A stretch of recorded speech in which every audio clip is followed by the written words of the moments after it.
I already informed Paimon about the reason you fell unconscious earlier. But now that you're awake, let me explain it for you as well.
It is common practice for Sumeru scholars of certain darshans to dedicate themselves to training in meditation in isolated areas, particularly the nearby forests.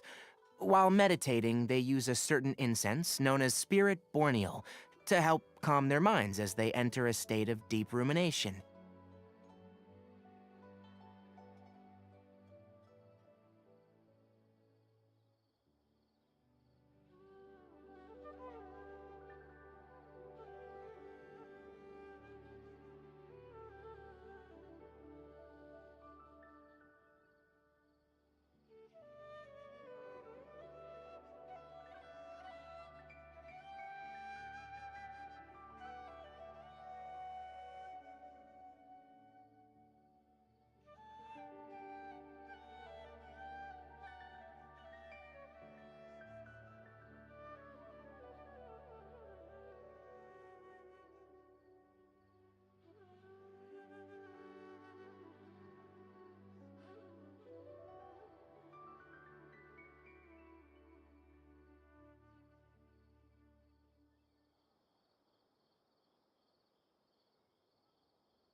In hopes of asking directions, you two followed a scholar named Hypatia into her cave.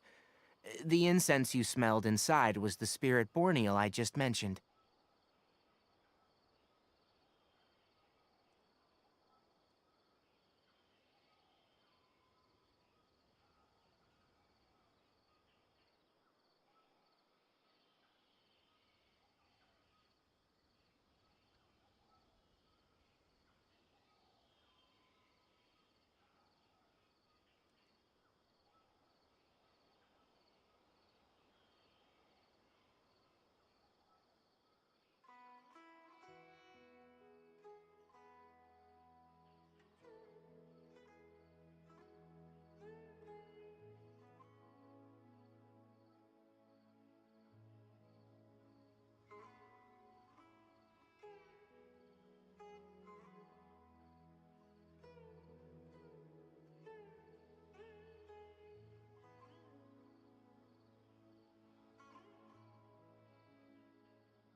That incense typically has no effect on most people, but for a very select few, it can have profound effects on one's cognition, as you experienced firsthand. Does that make sense?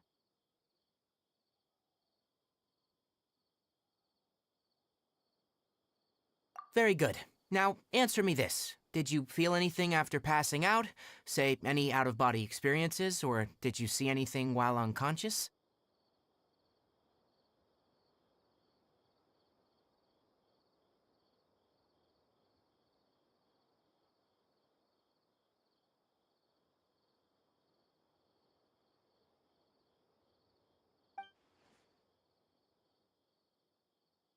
Hmm.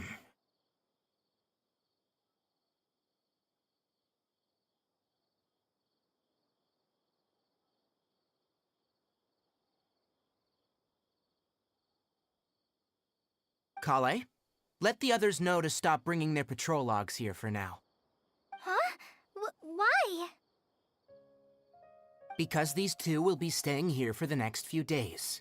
They can— Yes, Master Tainari.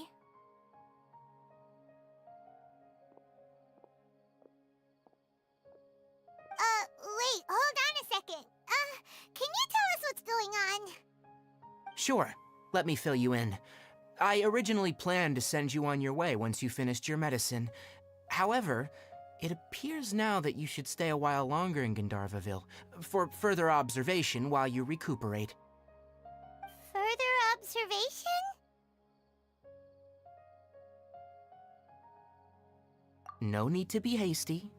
As long as you have the capacity to judge between right and wrong, I promise that you'll understand the gravity of the situation once I explain everything to you.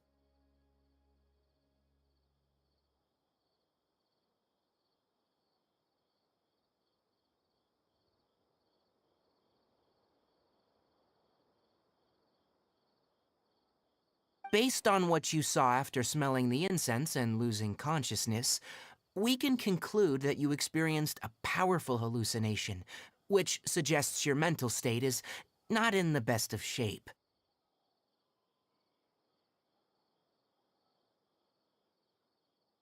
If you're skeptical, have a whiff of this. Whoa! Are you okay? You're experiencing a similar sensation as when you passed out, aren't you? So even though your condition is stable as of now, if I were to haphazardly let you leave, it's highly likely that you'd suddenly pass out again somewhere else. The rainforest is home to many fierce animals and hazardous areas. If something were to happen to you again, I'm afraid you might not be so lucky.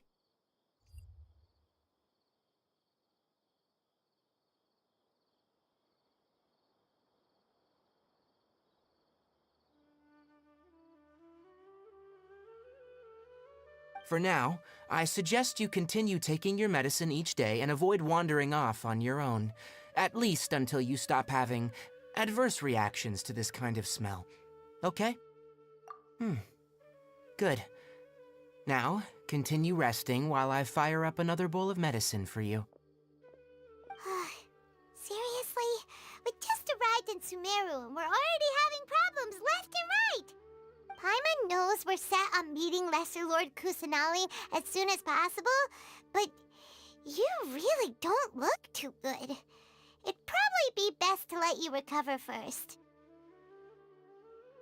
Hey! Are you even listening to Paimon? Paimon's over here worrying about you, you know! What's weird? You mean how you're feeling now? You mean the vision of tree roots and red skies you saw? But if those weren't hallucinations, what could they be?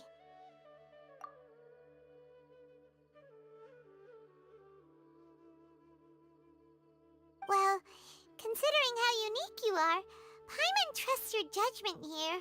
But why didn't you say anything about it to Tainari? If he misjudged your condition, then there's a chance you could get worse, right?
already knows that what you saw weren't hallucinations?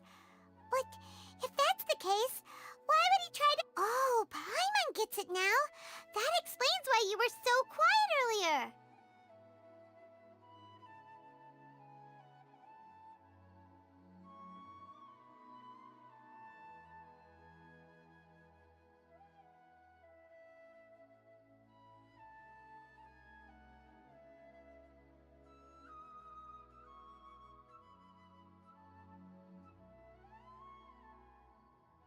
Well, that settles it then. We'll stay here to rest up and figure out what's going on with your hallucinations. But it seems like asking Tainari might not be an option anymore. What do you think we should do? Good idea. Kali's pretty friendly. We can ask her tomorrow about what she knows regarding the Dendro Archon and customs in Sumeru.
All right, next let's see your right hand.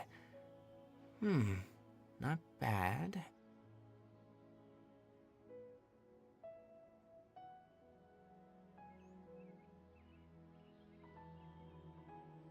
But please remember that you still need to be careful, understand?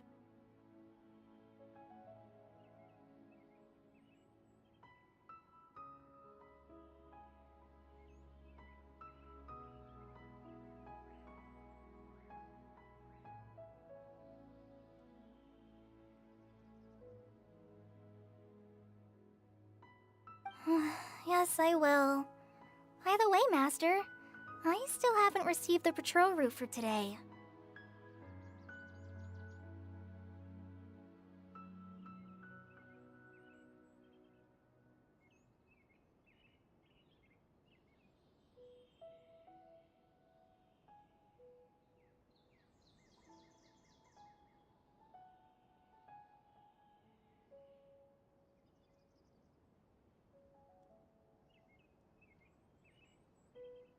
Look, Kale, today's patrol will be a long one, so you won't be coming along this time. But I have a vision too! Don't talk like that, Kale. There you are. Feeling any better? Yeah, since we'll be staying here for now, we thought we might as well try lending a hand around here. Seems you're not the type to sit back and take it easy for a while, huh?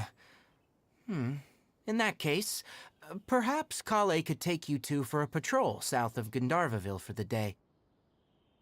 And if you're feeling up to it, you can be responsible for cleaning the Statue of the Seven. Tighnari, we're ready to head out. Got it! I'll be right there! All right, we'll be heading into the forest now. I'll leave any further details to Kale. Yes, you can count on me. So, Kale, what exactly are we going to be doing today?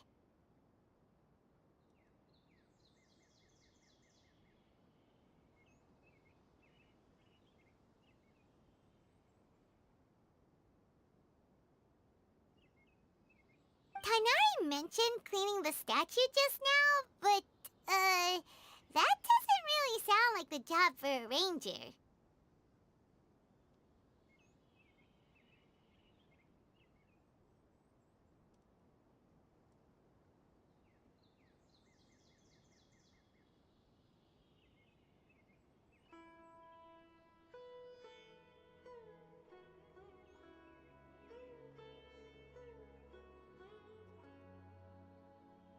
Well, a forest ranger's responsibilities can be pretty diverse.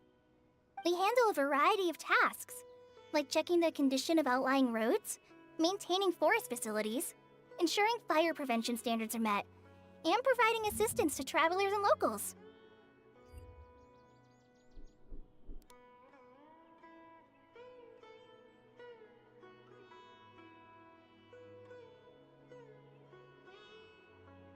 As for Master, well, he has to handle more dangerous areas of the rainforest. Today we can perform routine checks on the pathway lamps as we make our way to the Statue of the Seven.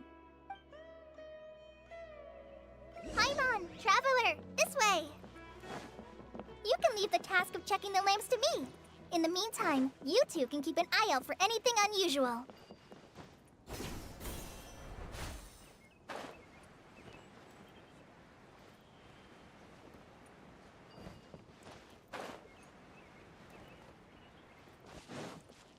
Nothing wrong with these two lamps.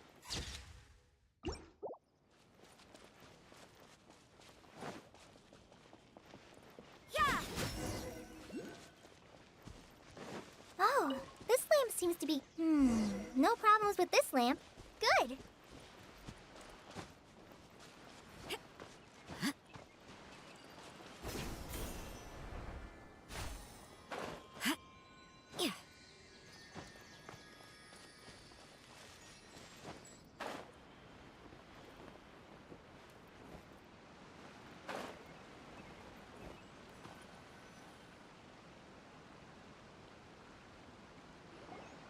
The Statue of the Seven is up on top of that large rock formation.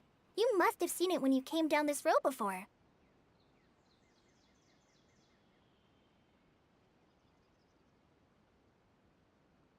It's pretty high up there, isn't it? Don't worry. If you're afraid you can't make it up there, I'm sure Master wouldn't mind if you don't clean the statue.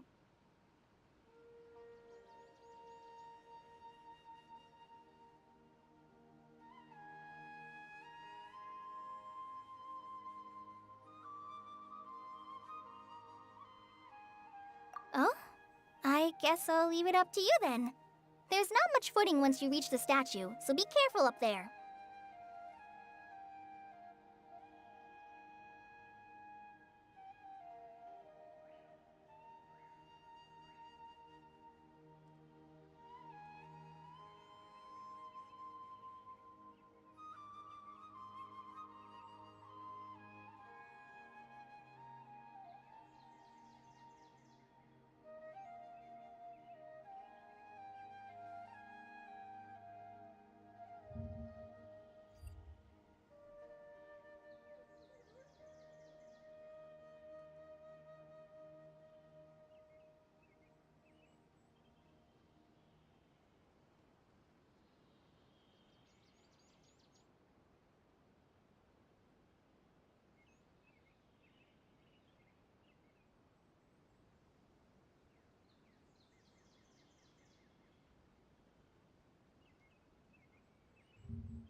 Paimon will fly up with you and help you with those hard to reach.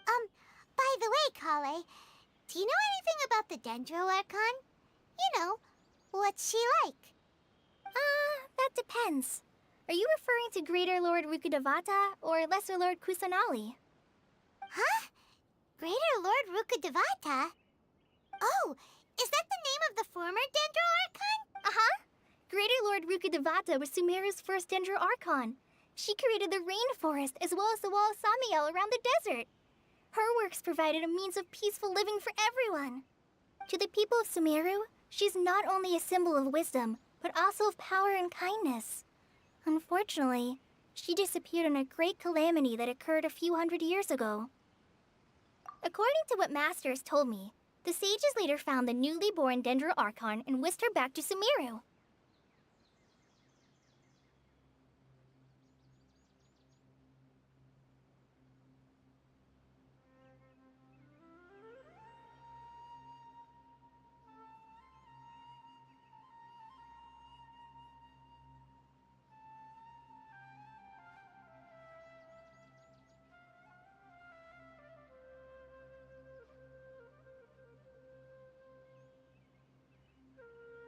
To celebrate the reinstatement of their lost deity, the sages dubbed her Lesser Lord Kusanali and let her reside in the sanctuary of Siristana.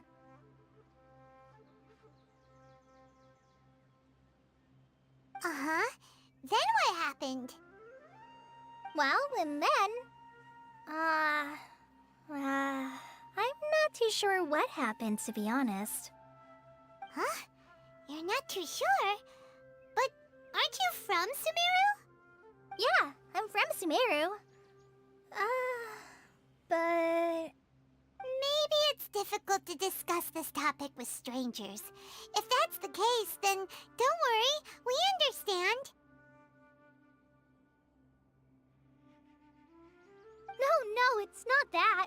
I'm not trying to hide something from you. Besides, I don't consider you two strangers. Because you two know Amber, right? Wait, Amber? You mean... Yes, that's her. I once lived in Mondstadt for a while, and she helped me a lot during that time. You could even say that she helped me become a new person.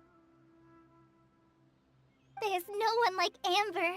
She lives life to the fullest while always adhering to her strong sense of justice. She's ready to answer the call for action at any moment, but is also very understanding of others. She's like the spark that lights the fire in everyone's heart around her. If you ask me, she's a prime example of a true outrider. She's the first person anyone coming to Mondstadt will meet. You can't help but be enthralled by her charm and enthusiasm, causing you to fall in love with the lands of Mondstadt and...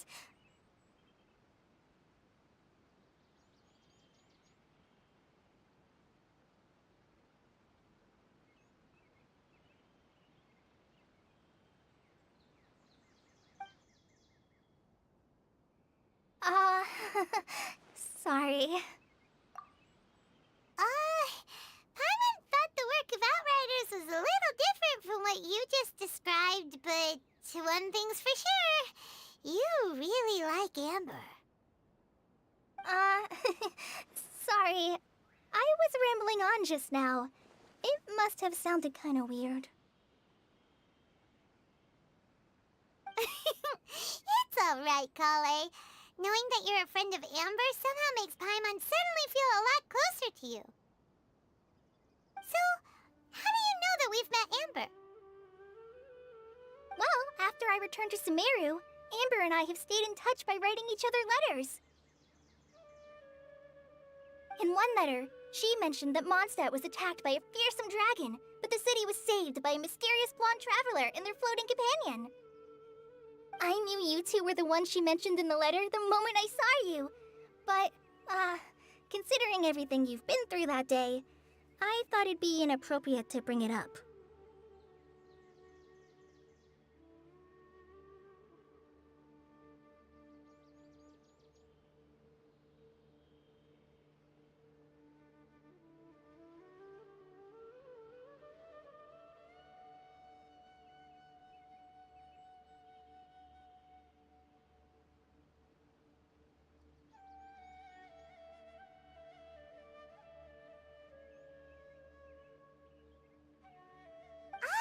So that's how you knew. Yep, so please know that you two have my complete trust, really.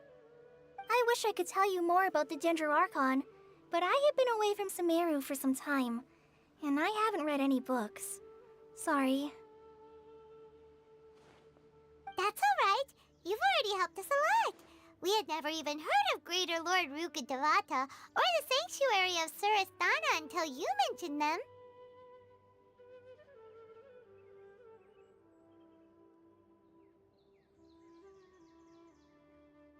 Oh, I'm happy that was helpful. There is one thing I want to ask, though. Why do you two want to know about the Dendroarchon?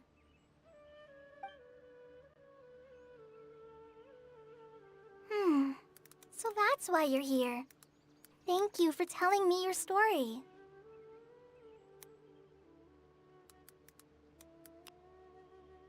Don't mention it.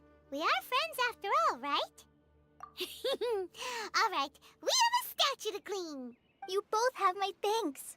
While you two are up there cleaning, I'll go ahead and inspect the forest canopy. Let's meet back here shortly.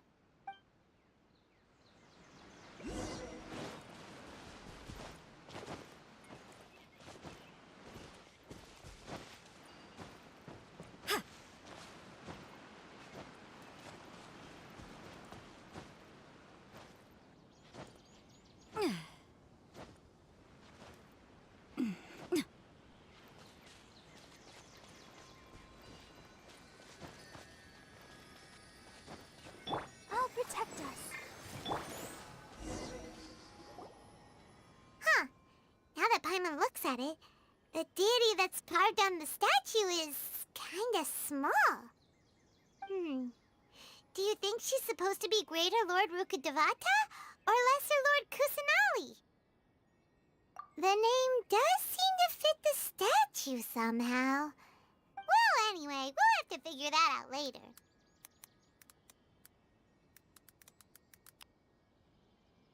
Let's get started on cleaning the statue.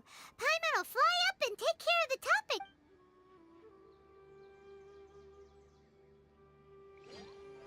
Nice work.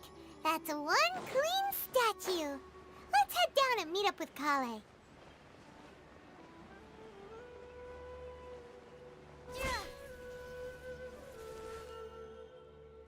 Kale, we're back!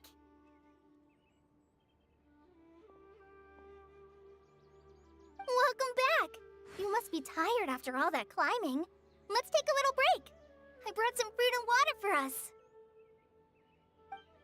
Yay, food! What kind of goodies did you... Hey, don't be a party pooper. It's not like Kale is a stranger or anything. Besides, the best way to compliment a chef is to show passion for their food. Xiangling taught Paimon that. I prepared a nice portable dish that forest rangers like to eat called pita pockets. I hope you'll like them. No! You dropped it on the ground! Not to worry. I wrapped a few layers of oiled paper around each pita. They should be fine. Oh, whew. Paimon nearly had a heart attack there.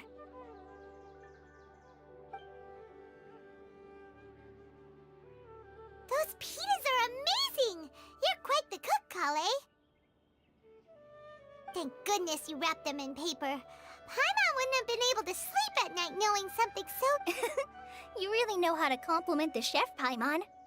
Since you liked it so much, I'll be sure to give you a copy of the recipe sometime. I'll even include all my personal cooking pointers, so you'll be making your own pita pockets in no time. Yay! Thanks, Kale! It's hard to believe someone as diligent as you could have clumsy moments, too. Oh, I guess it happens from... So, Kale, don't you think that Tainari's a little too strict with you? He won't let you touch anything without his permission. Paimon knocks stuff over all the time flying around the Traveler, but she's never said anything. Everyone has their clumsy moments. No, you've got the wrong idea about Master.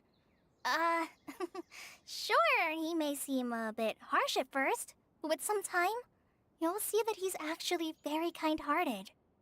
I've heard the veteran rangers say that Master is from some ancient and mysterious race that is known for their cunning wit and reclusive nature, but Master is actually very kind at heart. Oh, by the way, you've heard of the Academia, right? Well, there's a group called, well,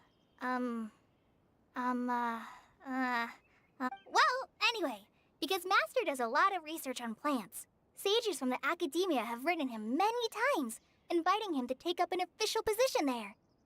But Master declines their offers every time, saying, Sumeru City is too noisy. It'd be bad for my ears. Seems you already know him well. Anyway, I'm sure the sages were not happy about his responses. Master could obviously have a bright future in the Academia, but he insists on sticking to the path of a forest watcher. Every day he helps the locals of the forest and passes on his extensive knowledge to trainees like me. In fact, Master's the one who taught me how to make pita pockets. Really? Paimon would have never guessed that. Oh, speaking of Tainari, he was the one who took care of you after finding you passed out yesterday. He even carried you all the way here. Paimon's still kinda upset, though. He kept scolding Paimon the entire way here. Oh no, I'm sorry. Master might have been overreacting a little. But, it's mostly because Paimon wouldn't stop yelling, Why, oh why? Is she going to die? It probably started to get under Master's skin after a while. Hey! Don't laugh! Paimon was genuinely concerned about you. Hey! Now even Kale's starting to laugh. Ugh, that's it! Paimon won't forget this! It's time for some Paimonial wrath!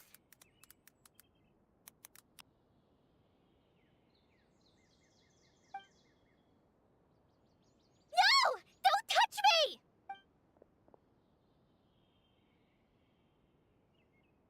Oh, sorry, Kale.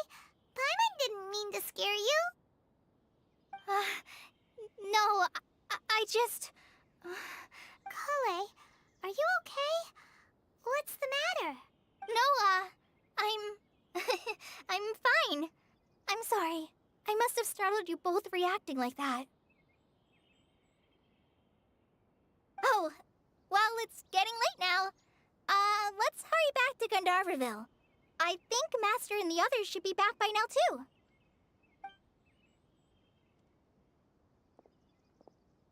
Huh? What was up with Kale just now? And why is she in such a hurry all of a sudden? Look, she's practically running back. Paimon can't even see her now.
Work hard and live each day to the fullest.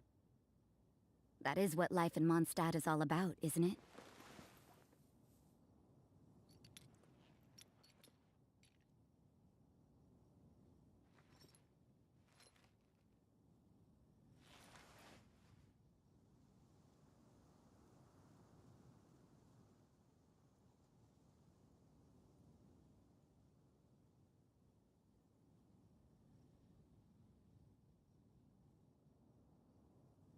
Everything is negotiable, except overtime.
Work hard and live each day to the fullest. That is what life in Mondstadt is all about, isn't it?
Let the show begin.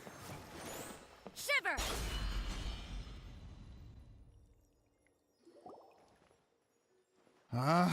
Where did that blasted automation mechanism go? Who's that? Yes, Sosimos! 'Tis I, Idia! This is a surprise. I was sure you'd be... Curled up in a fetal position, crying to yourself?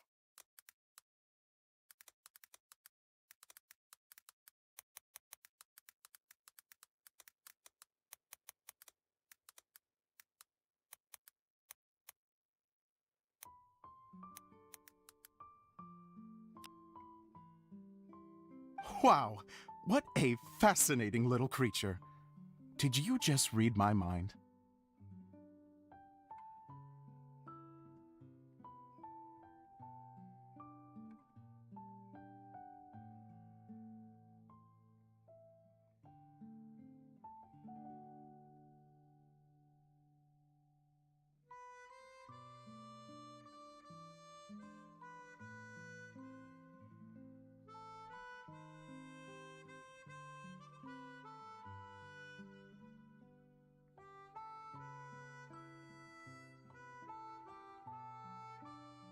The name's Paimon? And no, Paimon's no mind reader. Just call it an... It seems everyone shares a similar opinion about you, Idia.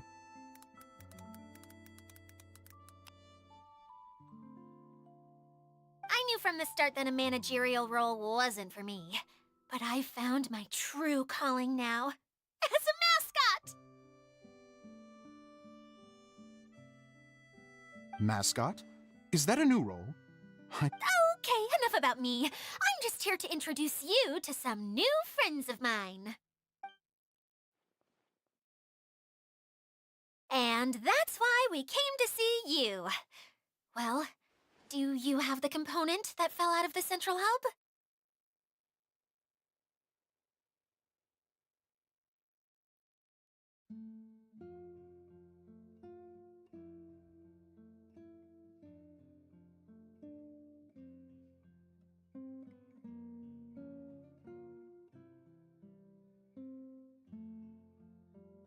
I do.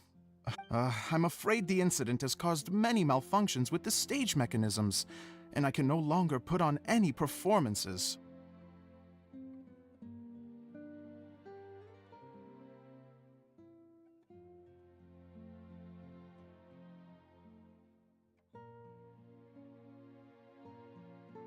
Okay, so you're holding the component ransom till we help you fix the mechanisms, huh? No, till we fix the stage, surely. I'd have thought he wants us to make some more props, no? Given that some of the standees are missing. Or maybe the component is broken and we need to fix it. You're all forgetting that the majority of his work involves writing scripts. I'll wager that he wants us to edit them.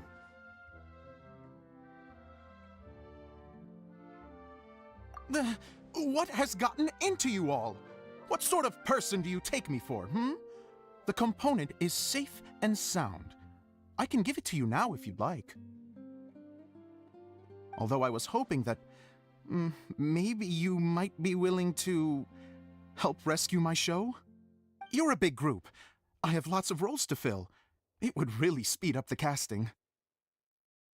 A show? I want to help. Can we? Also, truth be told, I've hit a bit of a... Suddenly, I got my muse back. I don't know how to explain it, but... Huh? You mean that story you've been stuck on forever? Yes, really. Just give me a little time, and I'll write it all up. In the meantime, I'll leave things to you, Idia. Whoa. And Zosimos has always wanted to write an epic story about a thief and a mage. Apparently, he got the idea from some rumors that were swirling around, but he only got as far as writing the intro before writer's block set in. Why don't you all take some time for yourselves while I see what I can do? We'll reconvene after the director finishes his script.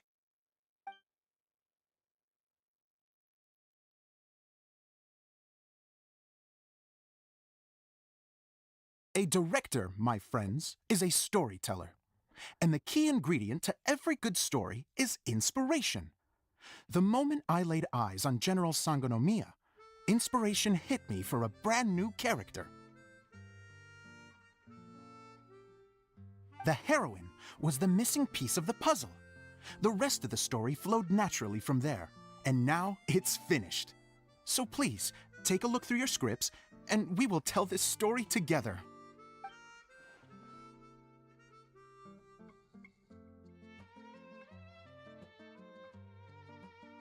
Well, is everything clear? Director Zosimos, how do you pronounce this word? Let me see. Ah, that's sojourn. It means to stay for a while. This is a very cute moment, so let's make sure that comes through in the performance.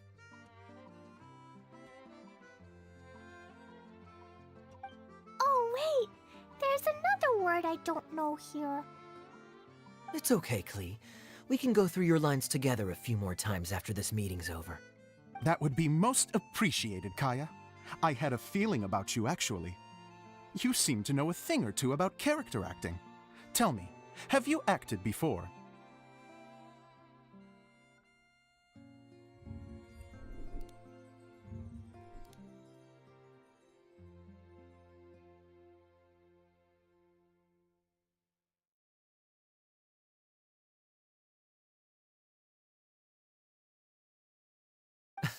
You're too kind.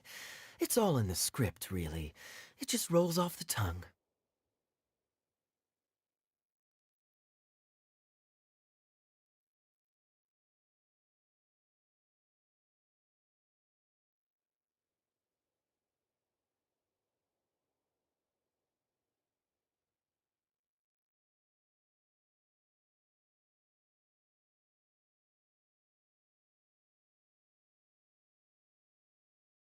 Oh, you think so? Well, you definitely have a knack for it. I've actually been looking out for someone with your talent.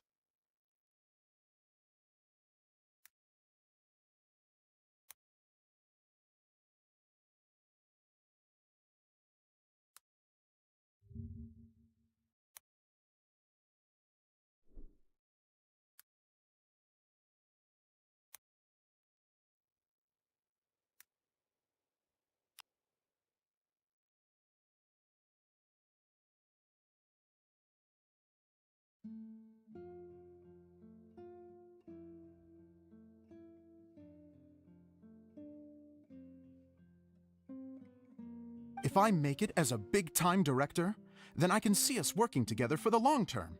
Be sure to stay in touch, okay? You and I are gonna go places. What can I say? Sounds good to me. Great. Fantastic. Now then, please go through your scripts one more time. But don't just read the words. Remember my notes, and really let the character inhabit you. I need to have a look at the stage, so I'll leave you to it. If you need me for anything, I'll be in the big theater right in the center of this area. Wonder what the theaters are like here. Let's go check it out while everyone's still getting ready.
can't run!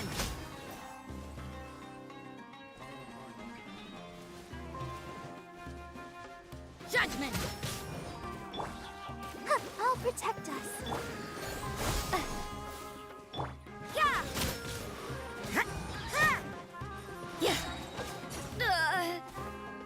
Yeah! Punishment! You're toast!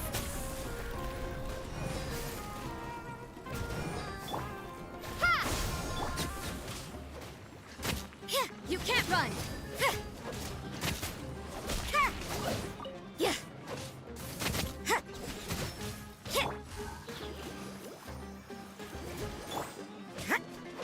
Yeah! Judgment!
Lights out. Propagate!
Where did it go? I put it right here. Hey, Zosimos! What you up to? Oh, it's you two. Please, come here. Feast your eyes on this stage. I designed it. So, directors have to design the stage too? Oh, I'm no ordinary director. I take a more holistic approach. Directing, script writing, stage design, I do it all. Sounds like a lot of work. Adia wouldn't be able to handle that kind of job. Edea has her work cut out for her too, you know. She's my one and only member of the audience, though she often criticizes my shows. Well, she just says what she thinks. You don't know how to write, or this is getting ridiculous. I think it's because I use preprints in a way that she feels goes against what they're intended for.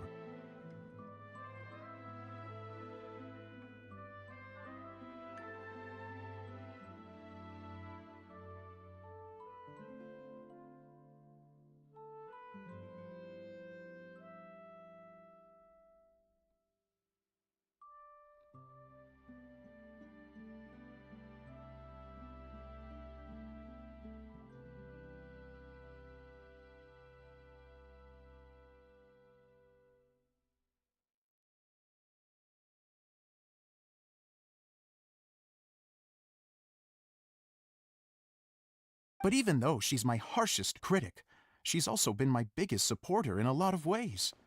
I guess you could say she's like my agent.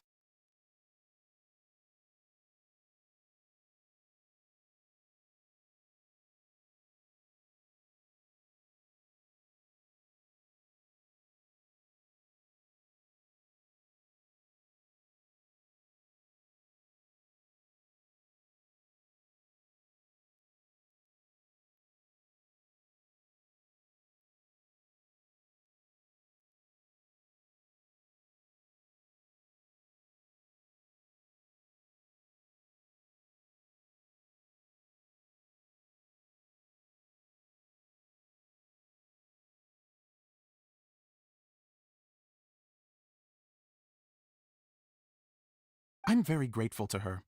I've always dreamed of being a director, but I've never had the chance until I came here. So, what did you do before you came here? Like I said, I dreamed. From a young age, every time I came home after a show, I'd go over the story again and again in my mind. Growing up, my biggest aspiration was to be a director. Unfortunately, I couldn't offer much beyond my practical skills, so I ended up spending most of my time as a prop designer and doing a bit of set design on the side.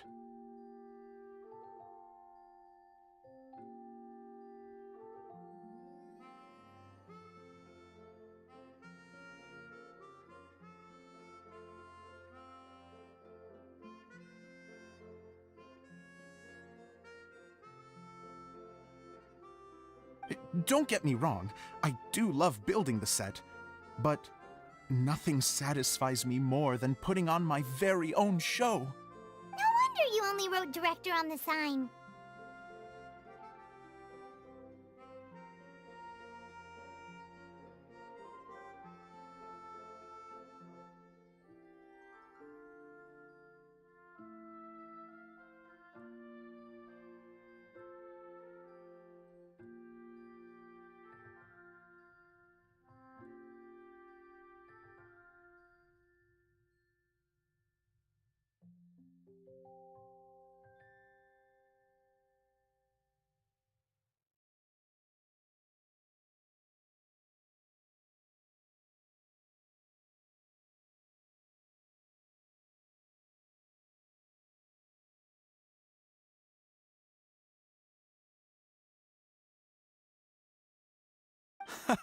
Exactly.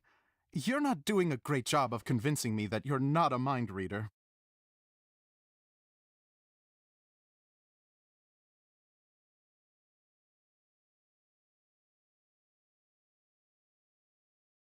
By the way, could I ask you for your help with something? I'm having trouble finding the master script, and I'll need it shortly. The one you only just finished writing? You lost it already? Yeah.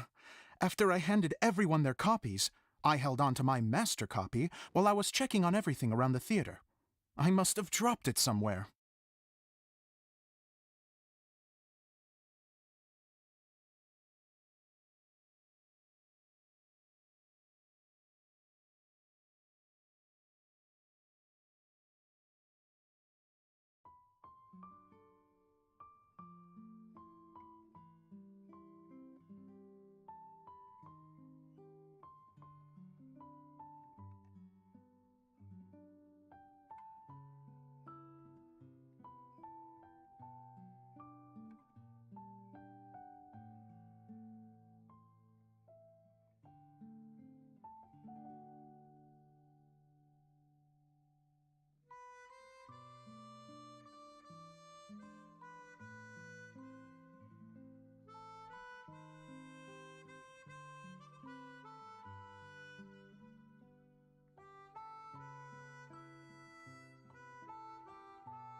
If it's not here, then it might be in the attic. These are the only two places I've been since I finished writing it. But, I still have some things to do to get the stage ready. Would you two mind having a look for me? No problem. We'll find it.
I'll keep this close.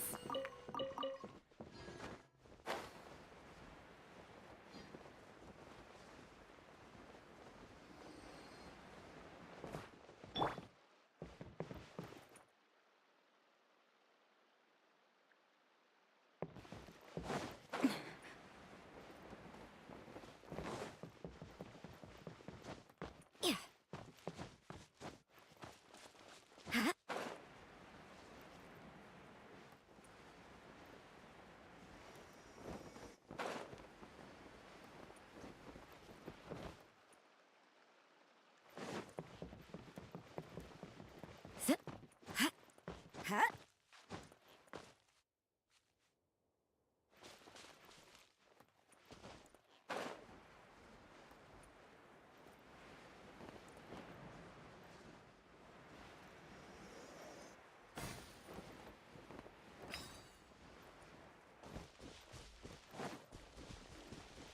You can't run!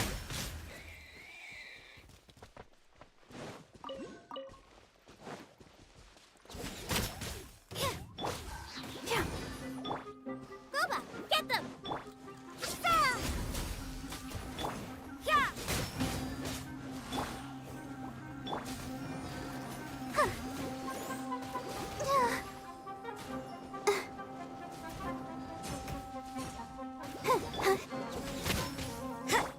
Scatter!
You can't run!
I suppose it wasn't too much trouble.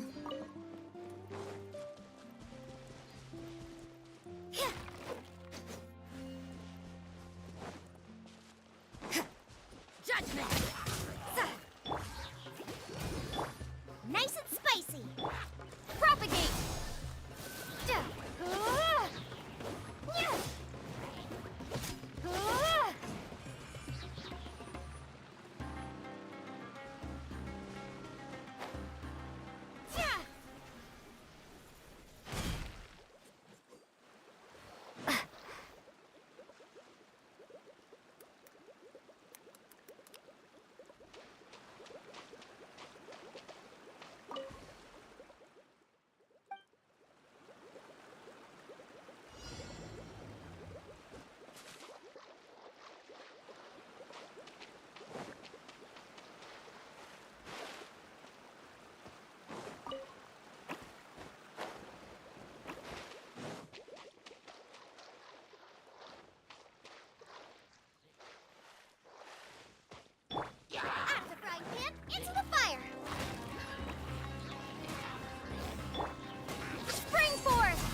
suppose it wasn't too much trouble. Huh?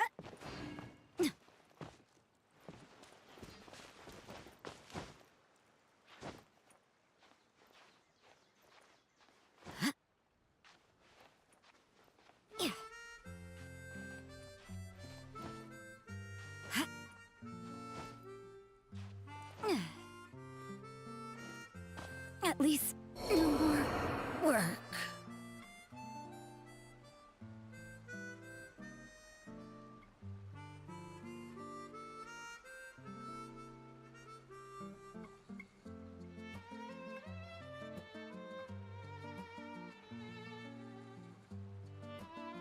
I can't decide whether pyro slimes taste better with salt and...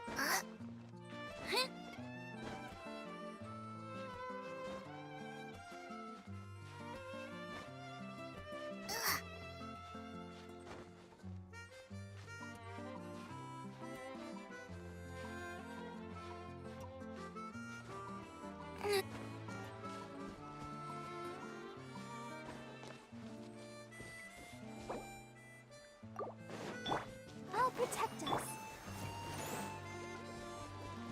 Yeah. You can't run.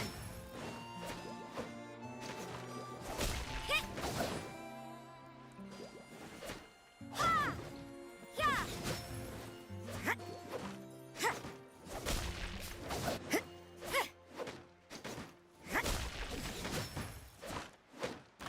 Yeah.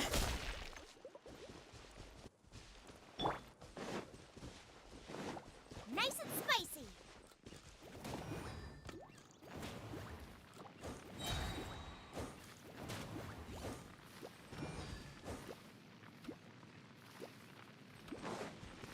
Boba, get them. Judgment. Let the show be...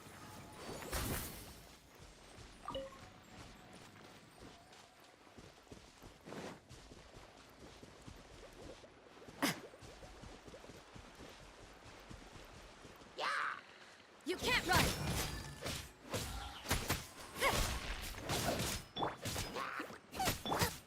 Propagate.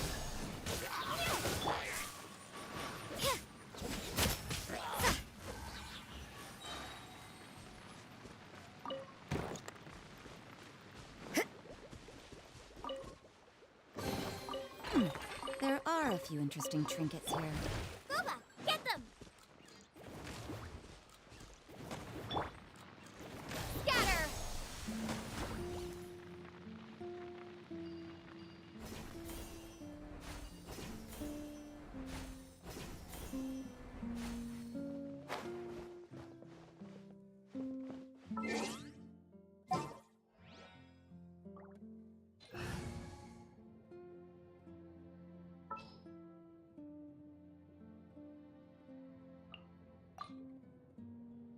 My experiment.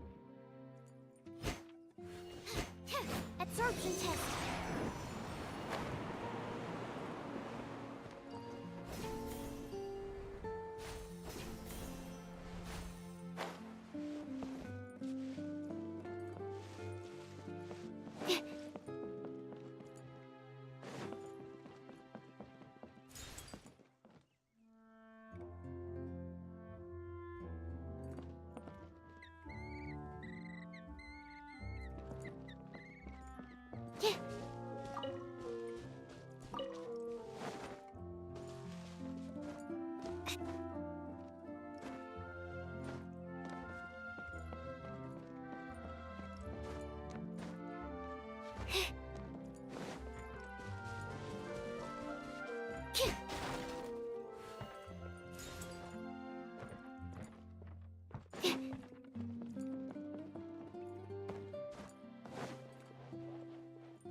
haven't been out in a while.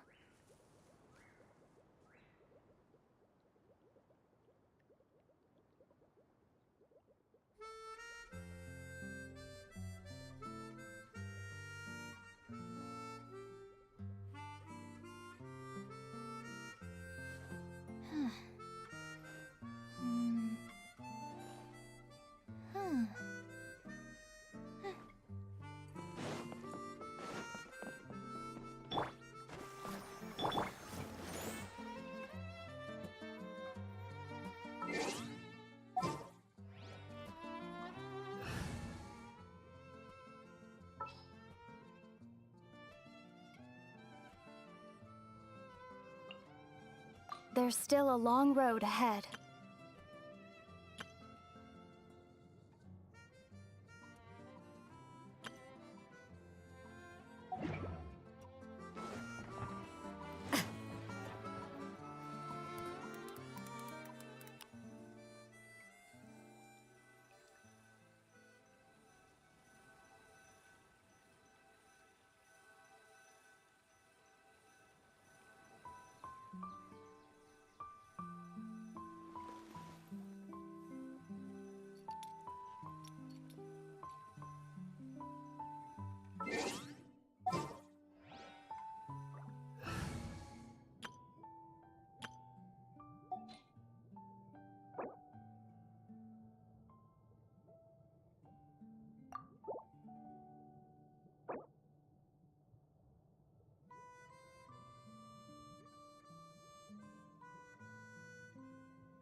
This world is full of unsolved mysteries.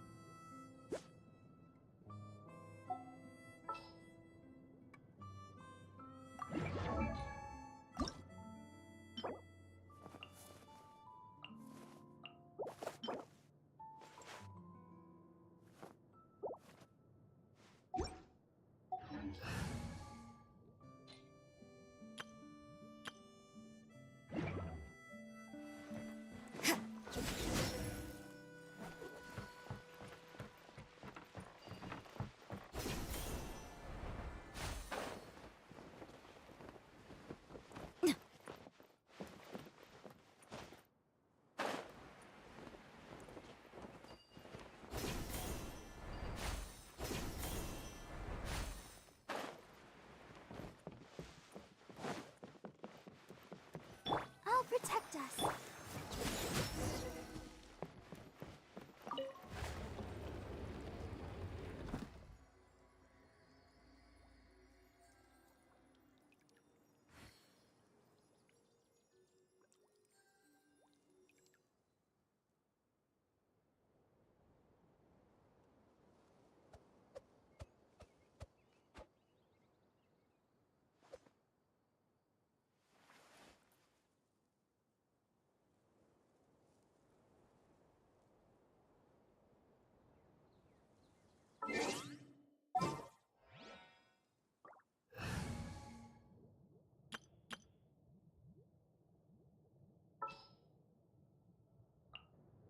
What's happening?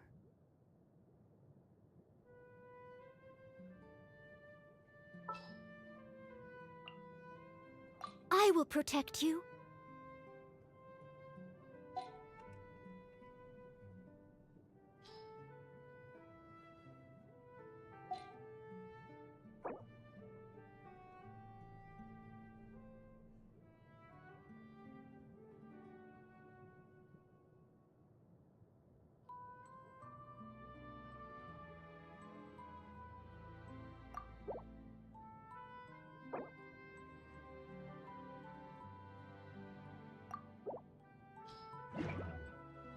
Everything is negotiable, except... Whoa!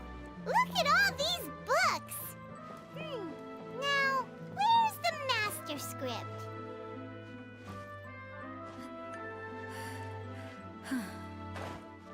Oh, it sounds like a water droplet is on the second floor!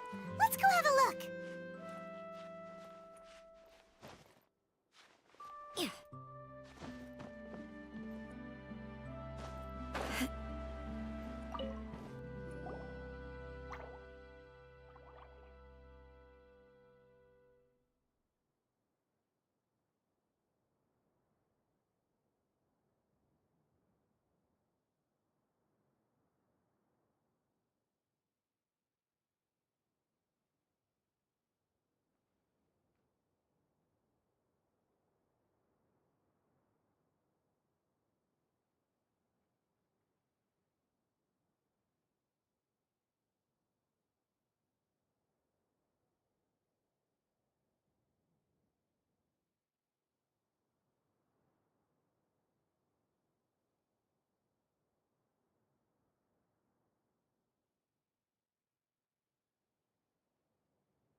Wow, this is a lot of scripts.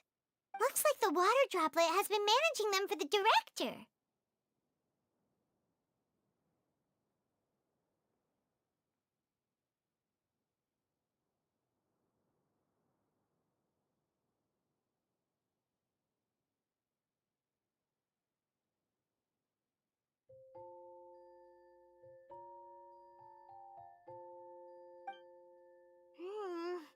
Most of them look like works in progress. Then it should be the one that's finished. Okay, let's look for the thickest one and then check the ending.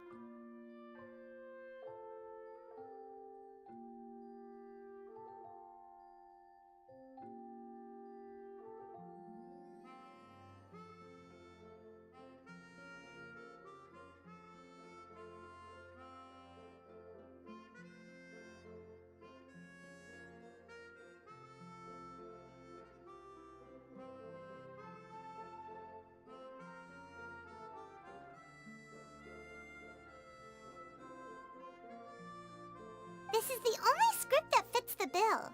Plus, it looks pretty new. This must be the master script. Let's go give it to Director Zosimos.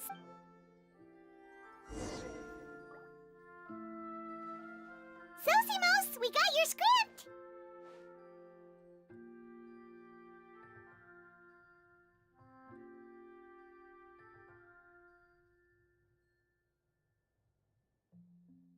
Ah, thank you. That's a huge help. Anyway, the stage is secondary. The performance is what really matters. Things can always go wrong on stage. You don't sound very confident in what you're saying. It's true.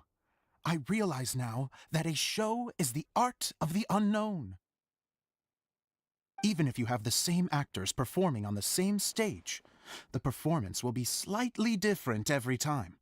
Those subtle differences are what make each performance special.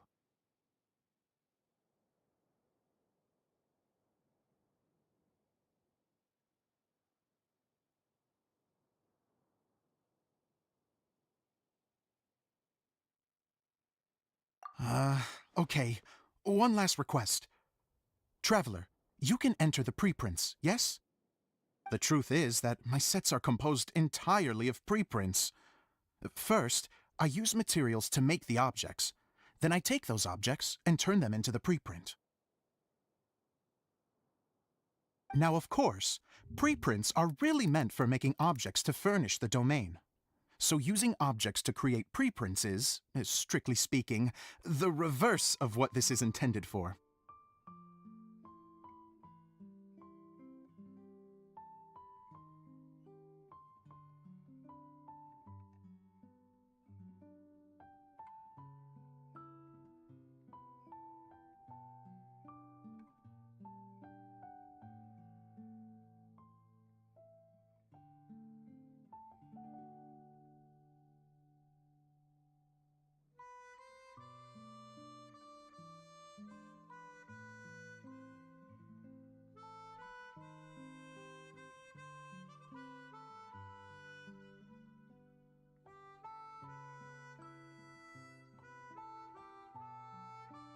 But Edea said that if this is what I really want to do, she's not going to stand in my way.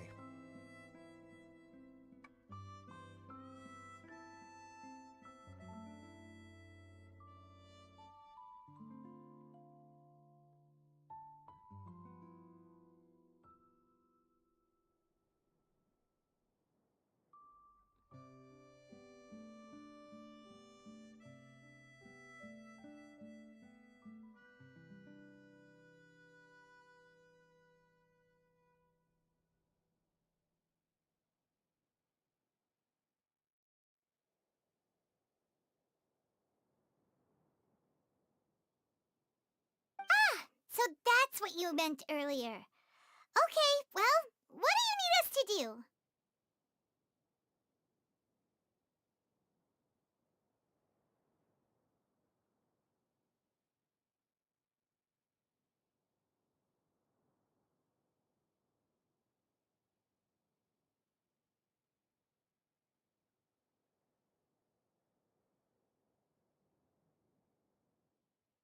I'd like the Traveler to go into the preprint set and help move props around during the performance.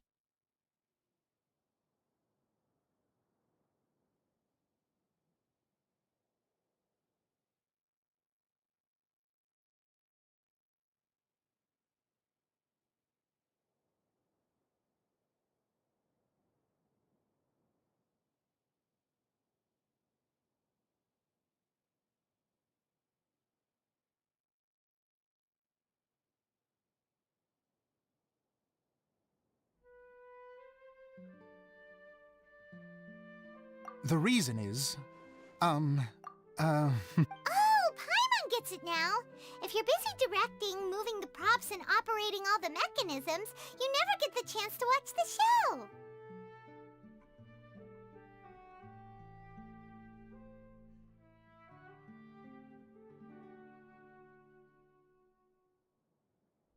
yes, I know that I'm no master playwright, but still.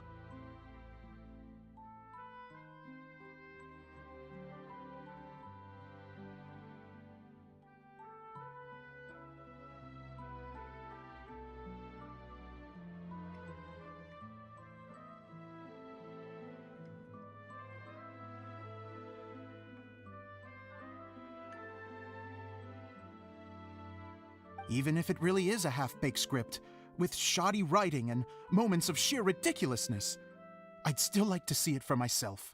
Just once.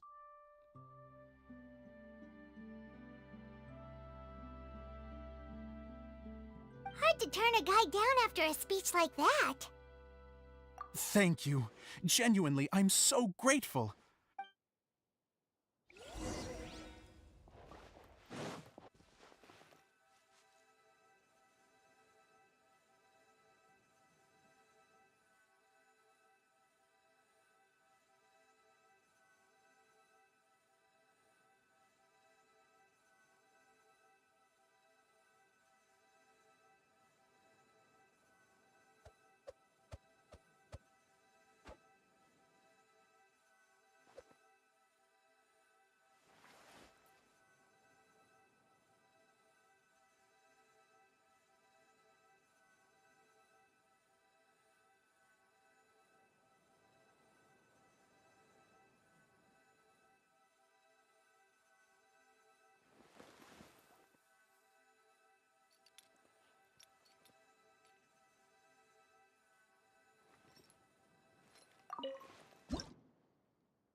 Long, long ago, there was a great thief. He lived in a land where the light did not shine.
Don't we have a job to do?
Work hard and live each day to the fullest.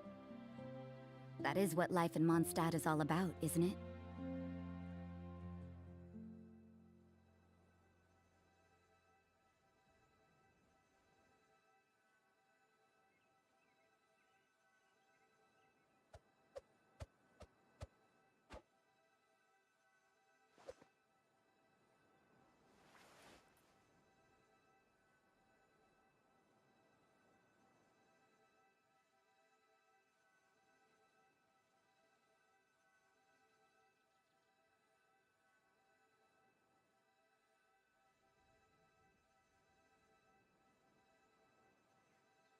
Everything is negotiable, except overtime.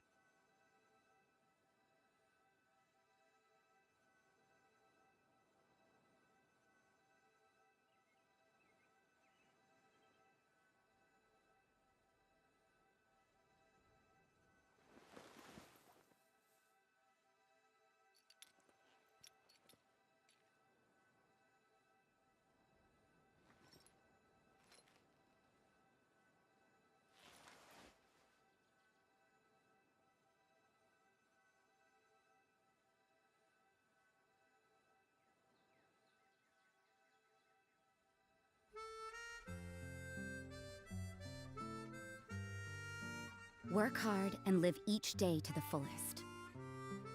That is what life in Mondstadt is all about, isn't it?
Everything is negotiable, except overtime.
Work hard and live each day to the fullest.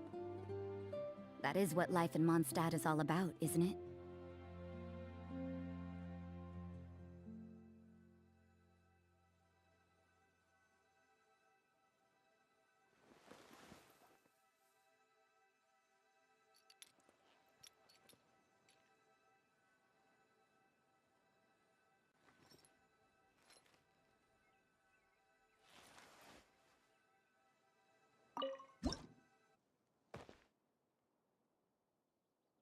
Long, long ago, there was a great thief. He lived in a land where the light did not shine, where all suffered in the darkness. People call me... Sorry, Kaya. Directly into the microphone, please. Otherwise your voice'll, you know. Okay. They call me the Dagger Bandit, but no one sees that I rob the rich and give to the poor. Here in the dark, evildoers run rampant in the shadows, while the good, honest folk stumble blindly on, just trying to find a way through.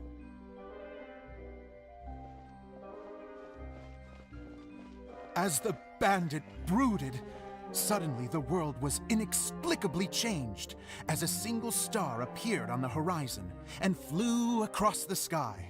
Traveler, stomp on that movement mechanism in front of you.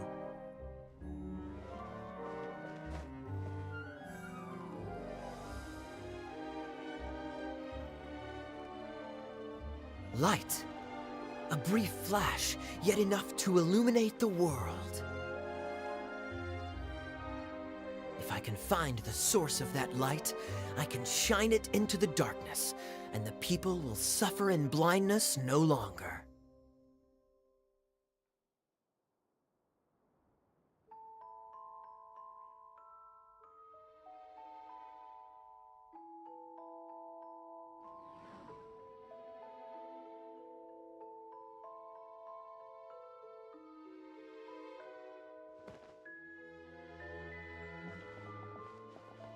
Without a moment to spare, he set off to follow the star's course. All the while, the star kept moving through the sky.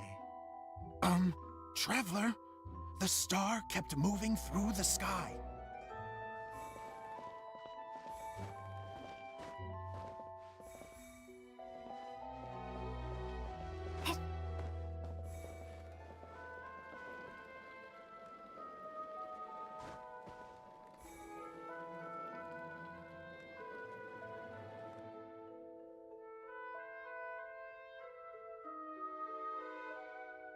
Looks like I have to go through the desert. This could get dangerous. If everything he'd heard was to be believed, the desert ahead was a no-man's land filled with horrors. Worse still, the star had landed in the most difficult-to-reach location, surrounded by sheer cliffs, but he was determined to press onward. I've come this far, and I'm not about to turn back now.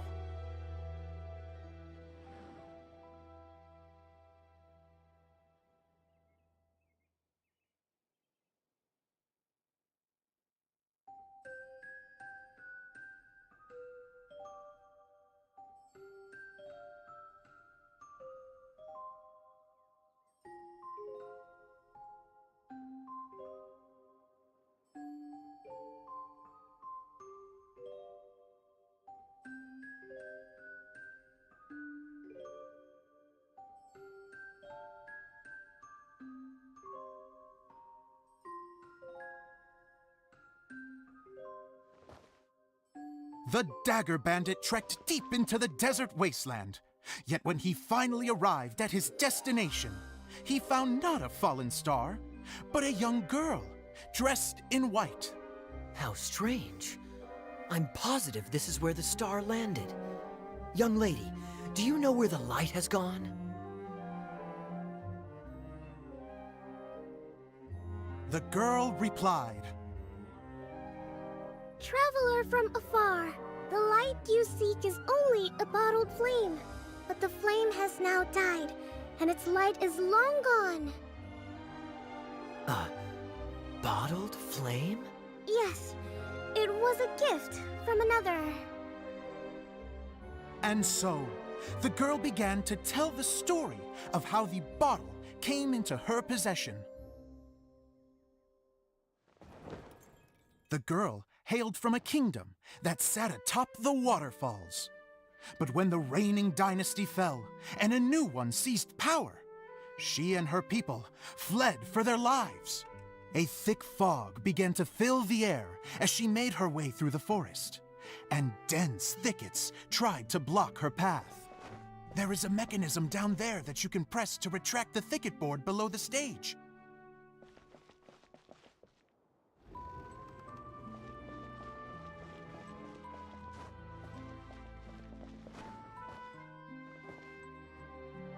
If I only had a lamp to guide me through this wretched forest, then I could survive.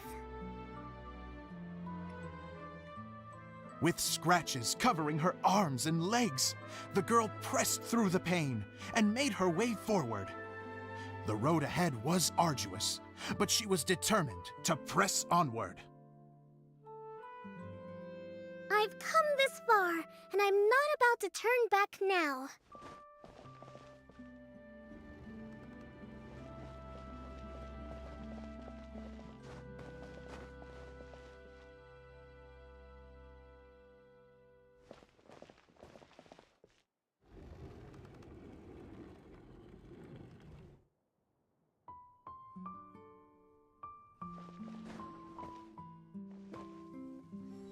But just as she was drawing near her destination, a huge stretch of thorns and brambles suddenly came into view. Despair set in and began to weigh on her heart. If only someone could help me, I would give anything in return. The girl's heartfelt wish in her moment of desperation did not go unheard. Wait! There's no mechanism for the final thicket! Ugh, I must have forgotten to check those boards. According to the story, those thickets should be gone from the stage now, right? Yes, total oversight on my part. Ugh, what a pain. I can help! Traveler, catch!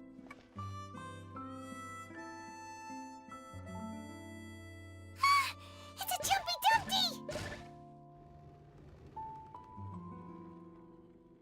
The girl's heartfelt wish did not go unheard, for a Jumpy Dumpty, who was passing by, helped to clear a path for her. Oh, thank you, Jumpy Dumpty.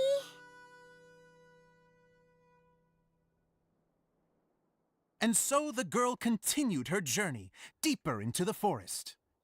But what she found there was not a lamp, but a mage glowing with fire. So, just to clarify, it was supposed to be the mage who helped burn a path through the thicket. Save it for the end, man! The mage took pity on the girl and handed her a bottle. Then, the mage began to tell the story of how the bottle came into her possession.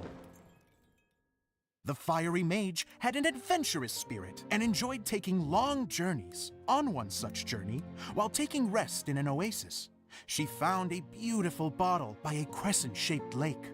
Klee, quick! Get in the light! She was an extraordinary mage, with the power to grant people their wishes. She turned the bottle into a thing of equally extraordinary power. But the only place that it could make wishes come true was inside of the bottle.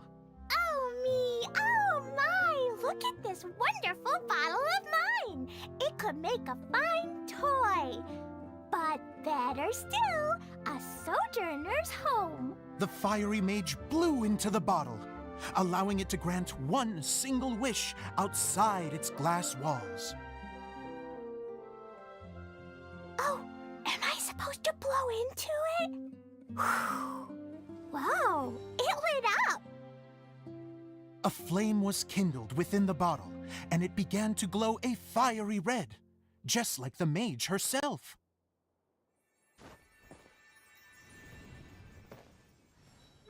After the mage finished telling her story, she disappeared, leaving only the bottle behind.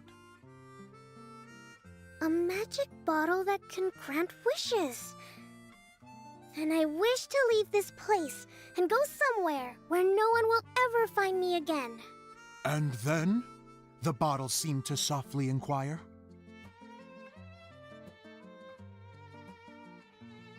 I don't know. The flame in the bottle faded as the girl's single wish was granted, and she found herself in the middle of the desert, far away, where no one could ever find her.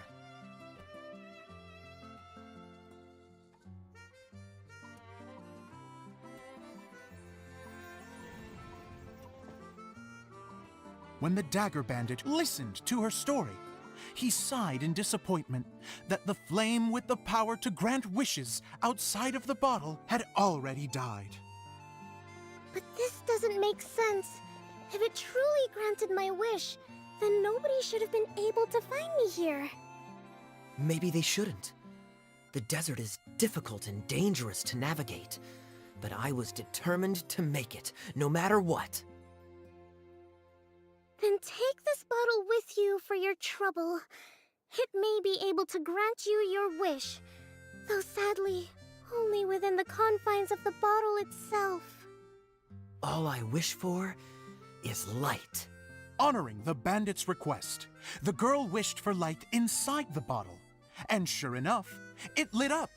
They found that while the light was only generated within, it could nonetheless shine through the glass and reach anywhere in the outside world. Even though it doesn't burn as brilliantly as the light that shone before, this is still an extraordinary light.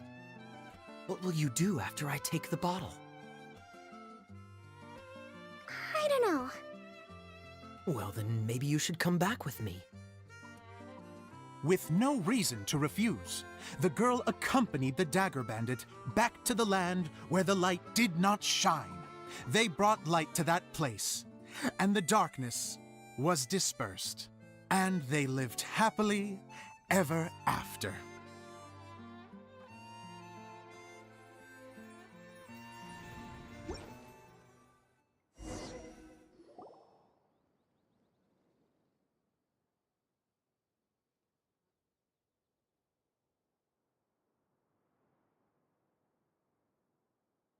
And we're done!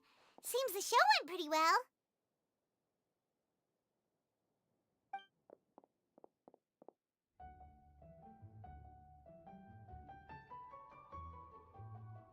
Miss Honorary Knight! Didn't I do great? I felt like I really was the fiery mage! Wow, great costume, Glee! As soon as Paimon saw your shadow, she thought straight away, what a cute hat! Glee loves it! Thanks, Mr. Zosimos! Oh, wait! No, I mean, Mr. Director. Mr. Director? Ha! No one's ever called me that before. Thank you, my dear little mage. Thank you so much. Oh, I'm so happy. Miss Dia said that she tailored it a little bit so it would fit me, but you were the one who designed and made it. You're amazing. Yeah, that's amazing! And it sounds like Adia did a great job, too! It was nothing really. Just one of those, oh no, whatever shall I wear to the ball moments. Sewing comes in handy at times like that.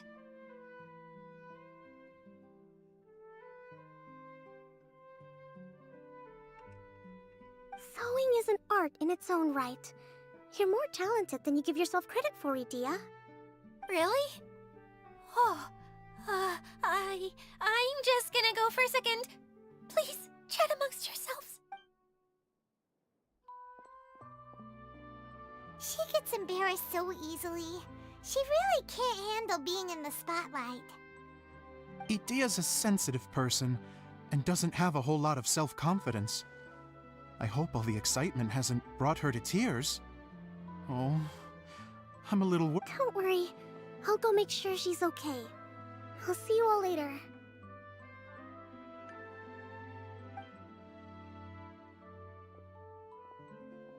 So, what did you all think of the play?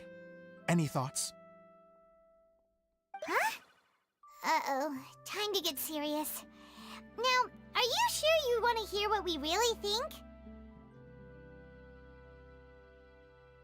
Oh, absolutely. I had the courage to ask, didn't I? So, don't mince your words. Go ahead. Speak your mind. I can take it. Okay, Paimon will go first. So, the dialogue at the beginning was pretty good, but it ran out of steam as the story went on. Paimon could tell that you ran out of inspiration somewhere along the way. The characters were honestly a little bit ridiculous. Paimon didn't get what you were trying to do. The moment anyone started to show any kind of substance, suddenly the scene was over.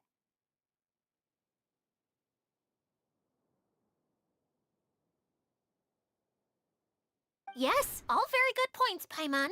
I would add that in its attempt to pay tribute to the series 1,000 Nights, all semblance of a coherent was sacrificed. Plus, I do have to penalize you for the issues with the props. Miss Adia, what are you doing back here? Oh, you know, I return like the tide when people start discussing something important. Huh. Especially when it has to do with criticizing my show. Mm-hmm. But there was one thing I liked about it. Just one, mind you. You think so? I thought I was letting him off lightly. Adia, could I borrow you for a moment? Oh, sure. Excuse me for a moment. Back to you, Paimon. Keep up the good criticism. Okay, in that case, Paimon did have one other complaint. Let's hear it. Taking criticism on the chin is all part of being a director. The ending was all wrong. The girl's motives were clear and simple the whole way through. It was kinda jarring when all she had to say was, I don't know. And doesn't anyone else find it weird how her whole community was on the run, but she was only looking out for herself the whole time? I'm fine. I'm not going to improve without feedback. I also learned a lot this time with the chance to be off stage. To be honest, it was a dream come true.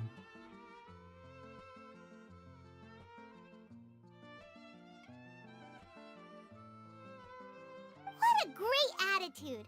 You don't seem upset at all by our comments. I wouldn't say I'm completely unaffected, but you're only speaking the truth. They're all very valid points. Still, now that Paimon thinks about it, you did finish the script in a bit of a rush. Maybe we were being a little too hard on you. That's perfectly fine. Nothing is as important to me as my work on the We all use our imaginations when we're kids, right? I used to play with dolls and my own cardboard cutouts by the light of an oil lamp. The shadows would come to life and dance on the walls. I never got tired of it. Fast forward to now, and in many ways, I'm still that same little kid, lying on his bed, making sound effects. And I get the same joy from running a show now as I did in my little bedroom theater.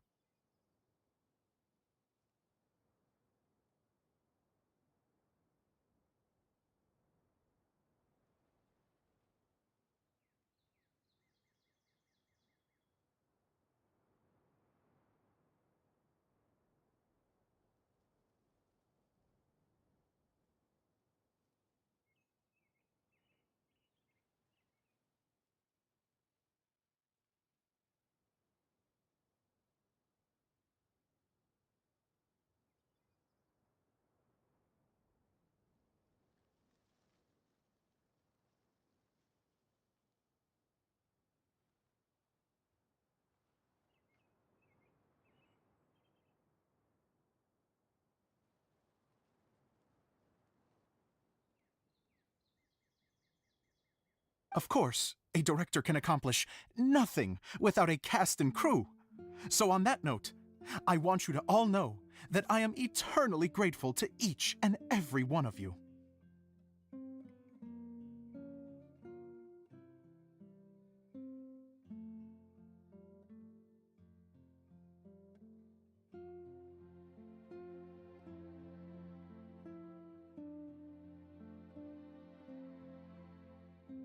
Hey, don't mention it! We had a blast!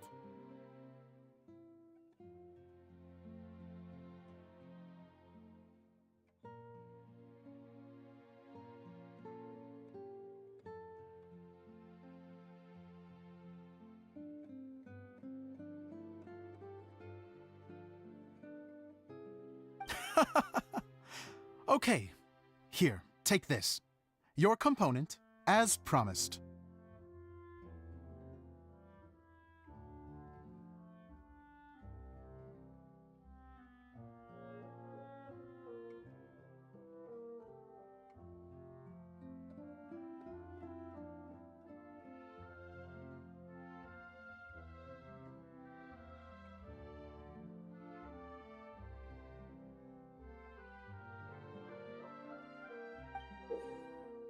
It's the bottle from the show! The one that lit up when I blew into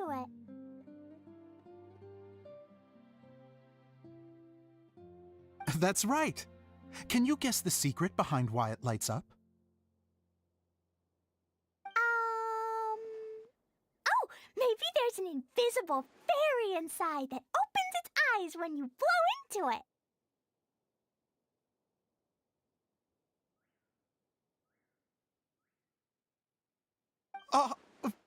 Bingo! You guessed it.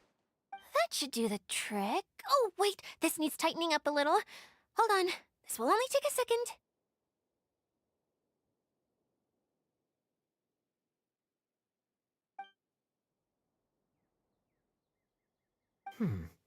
This outfit's more fashionable than I imagined. Excuse me, everyone. Do you have a moment? Especially you, Zosimos. Idia wants to do a little something for you. She says it'll be a dream come true.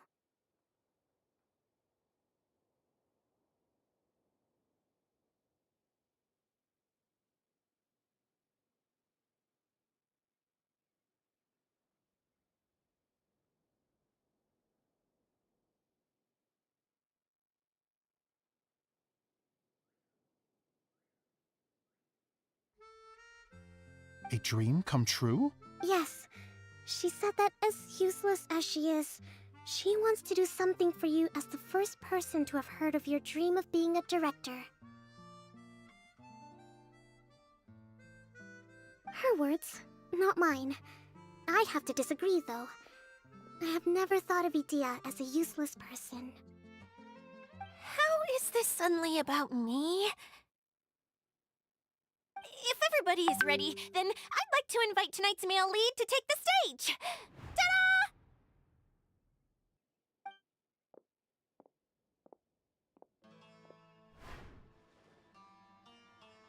Wow!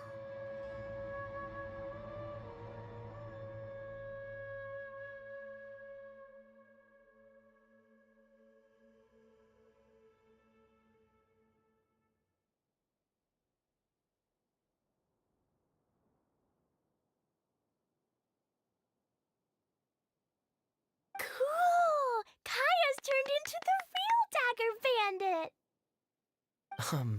How is me changing outfits supposed to make the director's day? It's just a prototype costume. Is he that easy to please?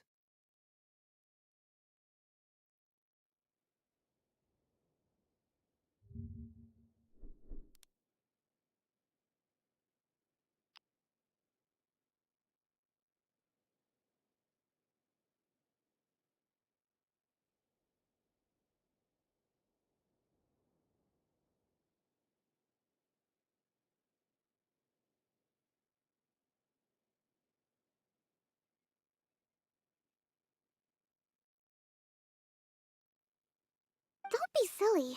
If I know our director, nothing will make him happier than to see his ideas brought to life by the right actor. Well, then I'm happy to oblige. Who am I to argue with the star of the show?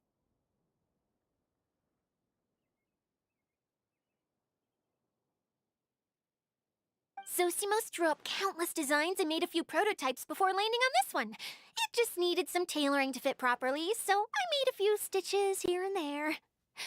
I hope the result isn't a disappointment.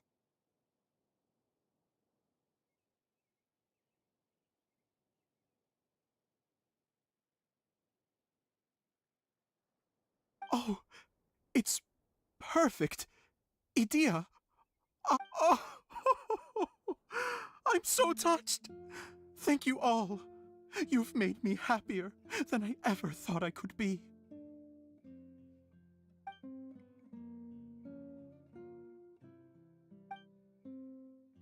How are you doing? Recovered? Oh, I'm good. Thank you again, Edea.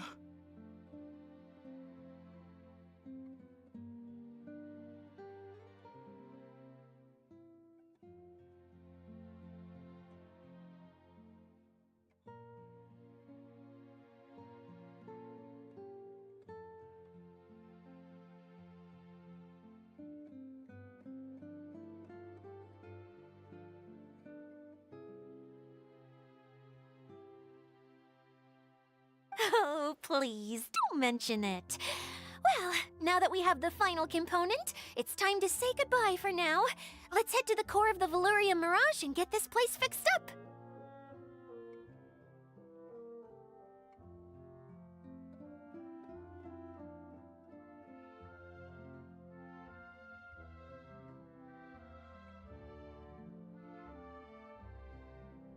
Can I keep wearing my costume? Please do, by all means. Both of you can... Yay! Kaya, keep wearing... I agree with our mage. I'm sure it's not every day you get to play such an Sure. I think I can be a bandit for a little longer. Bye-bye, Mr. Director. Take care, my dear friends.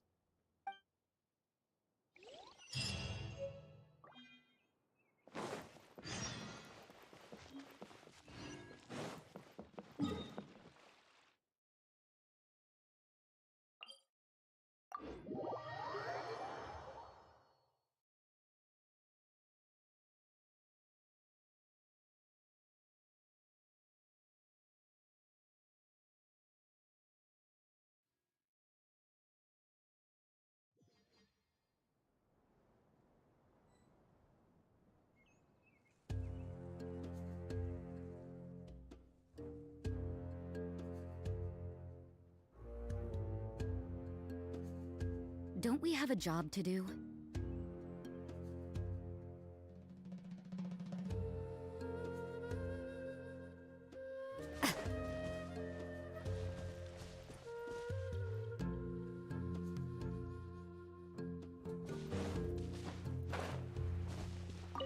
Huh?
Work hard and live each day to the fullest.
Don't we have a job to do?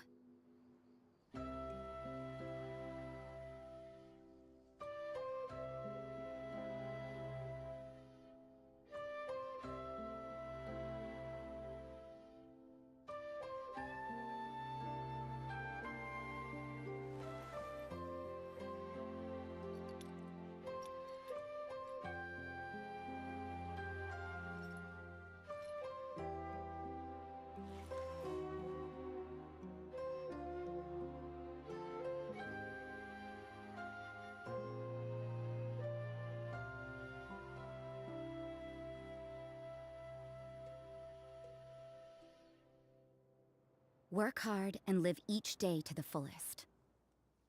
That is what life in Mondstadt is all about, isn't it?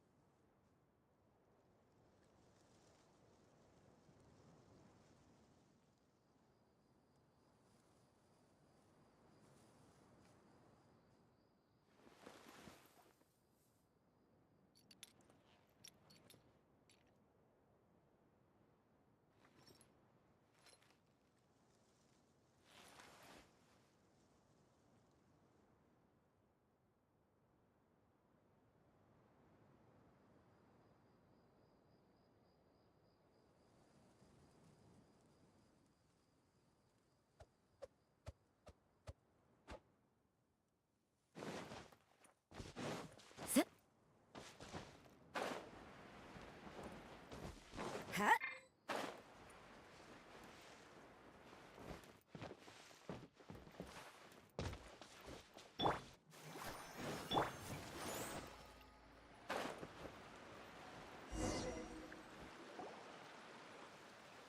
Oh, Eula and Kale! You got back before us!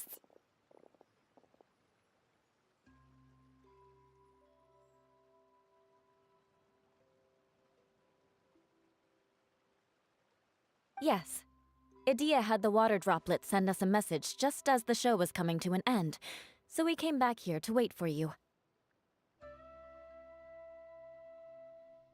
How is Lessig doing? He finished all the maintenance work, but it took a lot out of him. He's now fast asleep in his room.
Oh, I feel a little guilty.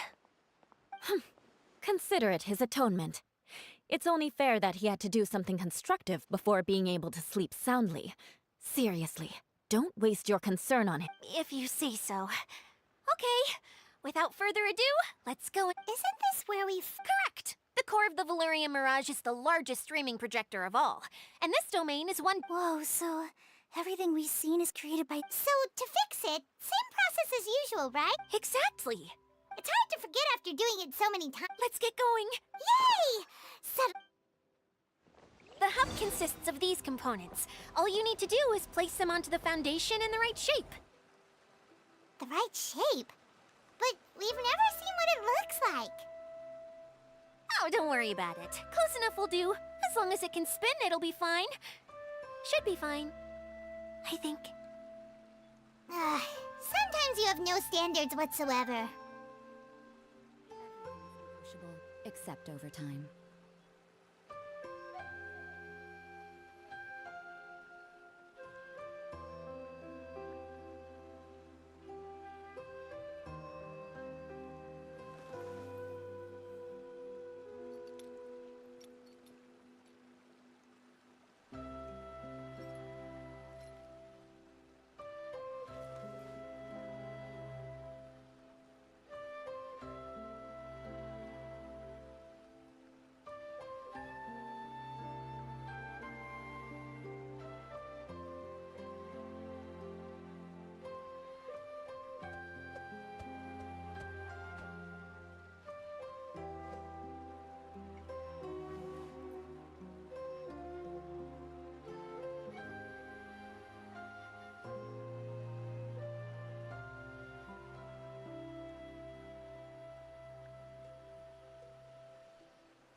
Don't we have a job to do?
Work hard and live each day to the fullest. That is what life in Mondstadt is all about, isn't it?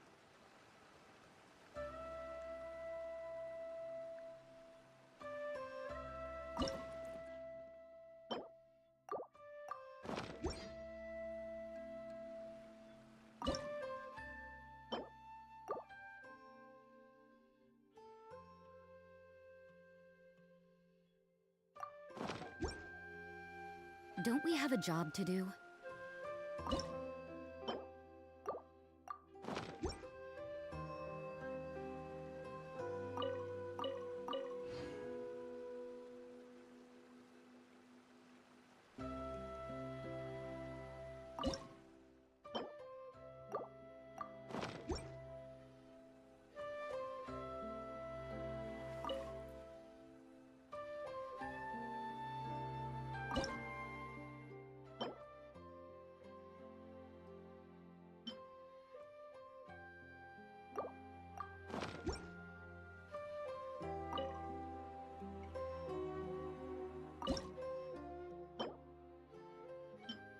Everything is negotiable, except overtime.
why isn't it turning?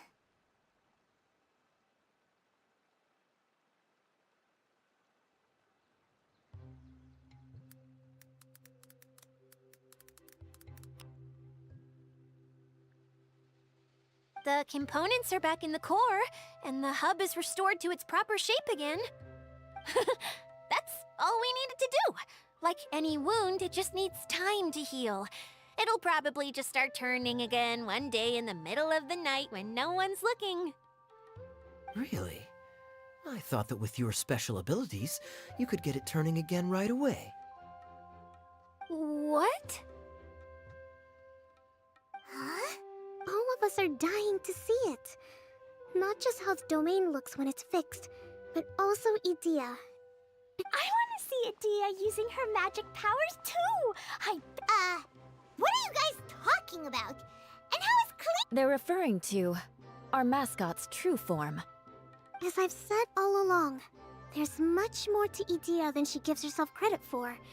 Did you notice right away, General? I only found out when I... So our general was the first to notice. Let's see. I'd say the same about you, Kaya. What the... All of you? No? I mean, I wasn't trying to hide anything from you, I promise. It's just... For people who stumble upon this place by accident, I think my current form is more approachable than my true... What? What is it? And whatever it is, how the heck does everyone know about it? Well, for one thing, then my mind started to wander as I was reading a storybook, and suddenly, I had a thought. Since You hit the nail on the head. All right. In that case, please... I am an Oceanid who was exiled here when the former Hydro Archon passed away. My name is Idea. Wow! Idea! You're so pretty! Now that I'm in my true form, I suddenly feel a little embarrassed talking to you all. You look stunning. You should be flaunting this look at every opportunity. Oh, come on. I'm too shy. Wait, so does this mean that all the people we met in here are actually... I'm guessing that the human counterparts to these Hydro alter egos are long gone. That's right. When they wanted to leave, I took them to the edge of the desert.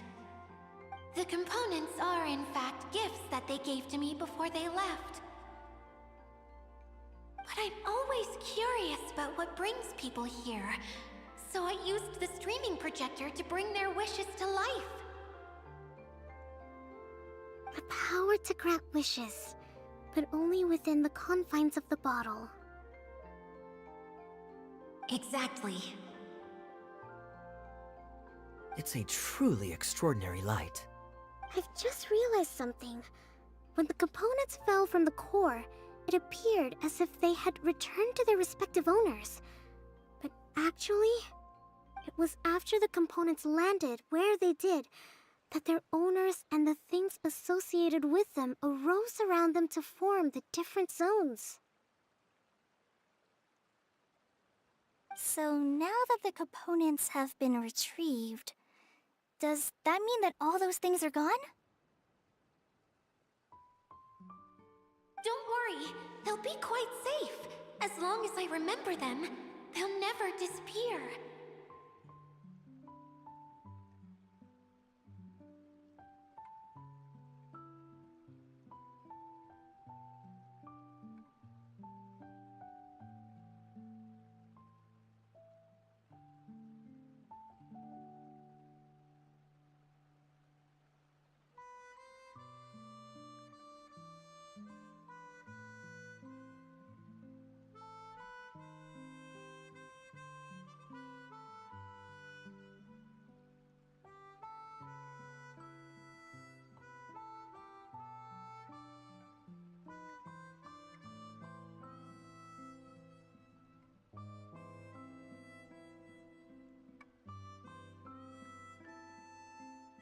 However much we might criticize each other or get into scuffles, in this mirage, They will always be my friends.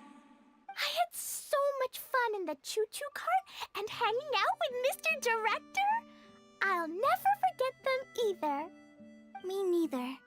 I'll always remember my adventures in this fantasy land.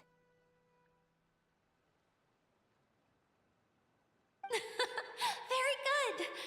But it's probably time I set this wheel in motion. This one's all yours, Adia, our magical mascot. Please.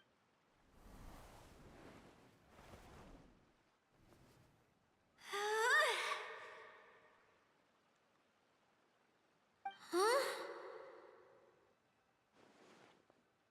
Huh? That's strange. Nothing happened. Has it lost some power because of the incident?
bottle. What now? This was the only way!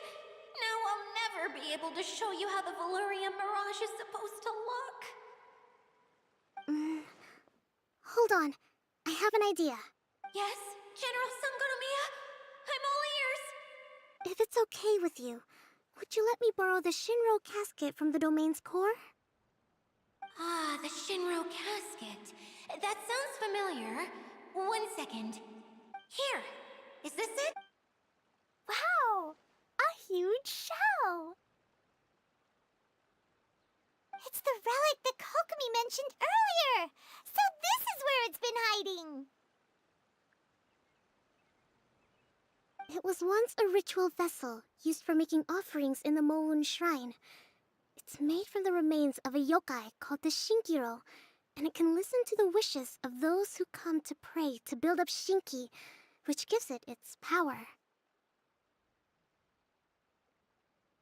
Several centuries ago, the relic was lost when the last prefect of Yashiori died in battle. Its final resting place was unknown. The pearl that goes with it should be able to sense the casket's location. But when, unbeknownst to anyone at the time, the casket disappeared inside the core of the Valurian Mirage, the pearl's light died out. Huh? How come? Well, imagine it was a sound instead of light. If the room is too big, you can't hear anything from outside the door, can you?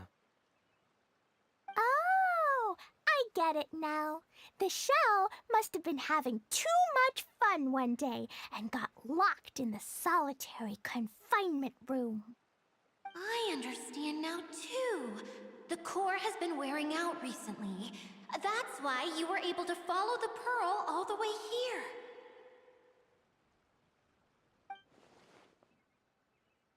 To get back to the story, without the offerings at the shrine, this vessel quickly loses its power. Yet countless people who have visited this domain brought their wishes with them and left a small piece of themselves behind along with their gifts. These have the same effect as the offerings at the shrine. Wow! I never knew this thing was so powerful. It is. Powerful enough to help you repair the Valurian Mirage with any luck.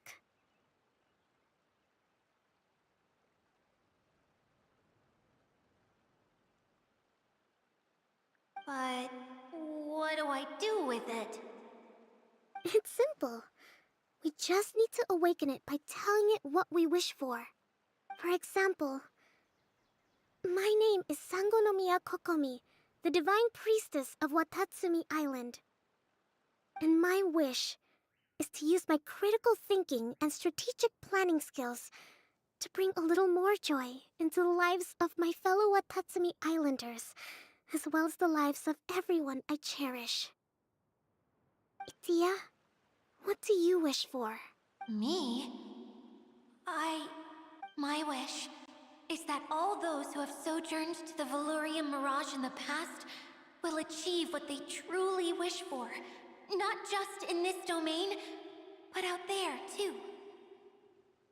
Even though I know full well that trying to build a railway in the outside world is just a pipe dream, and that Maimuna will probably just go back to being a scholar.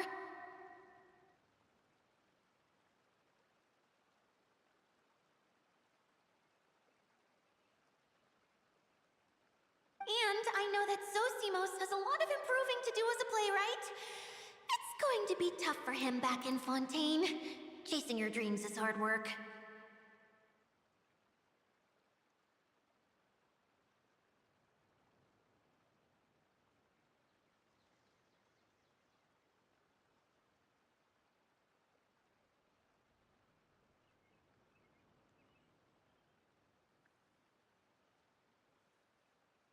Despite all of that, I still... that somehow, someday, they will achieve their dreams.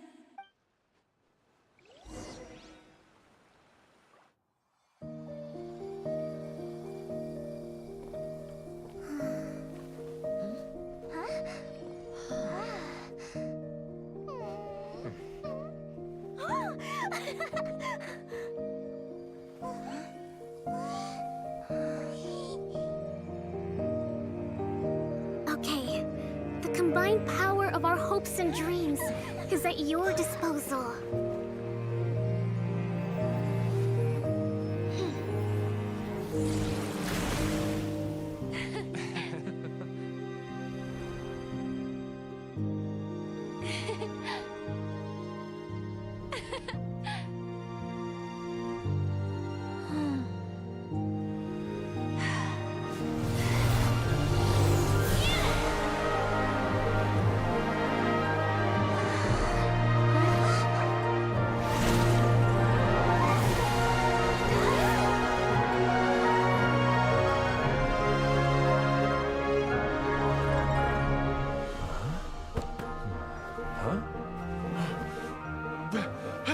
Look! The wheel's been fixed!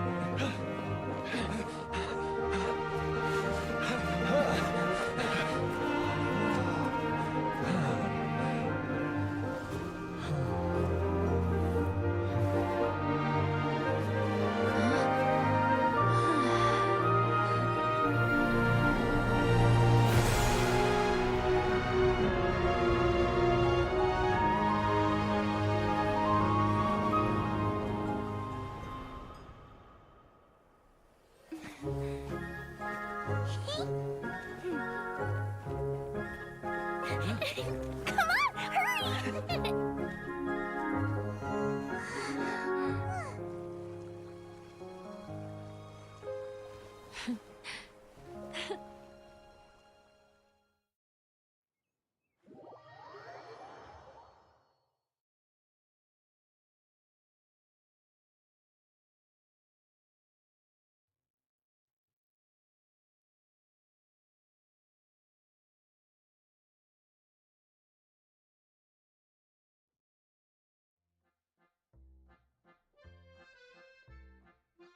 Yay! Dia, you're back to normal! Everyone's praise and curious questions went to my head. I said so many things I'm so ashamed of, and I lost the courage to live on. Please don't say that. Yours was a noble wish.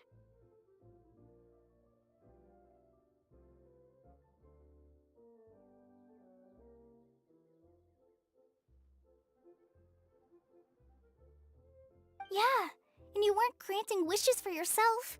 You did it for other people.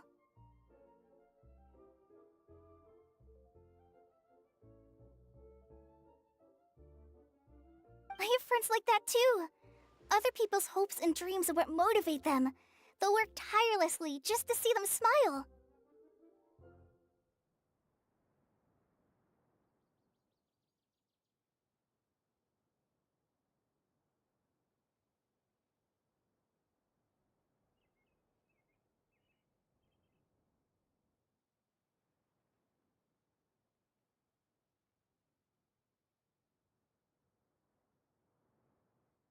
If you ask me, that's one of the most noble things a person can aspire to.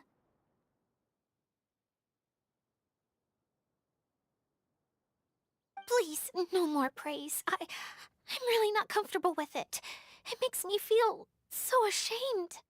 Someone like me doesn't deserve so many people's praise. It's like I'm dreaming.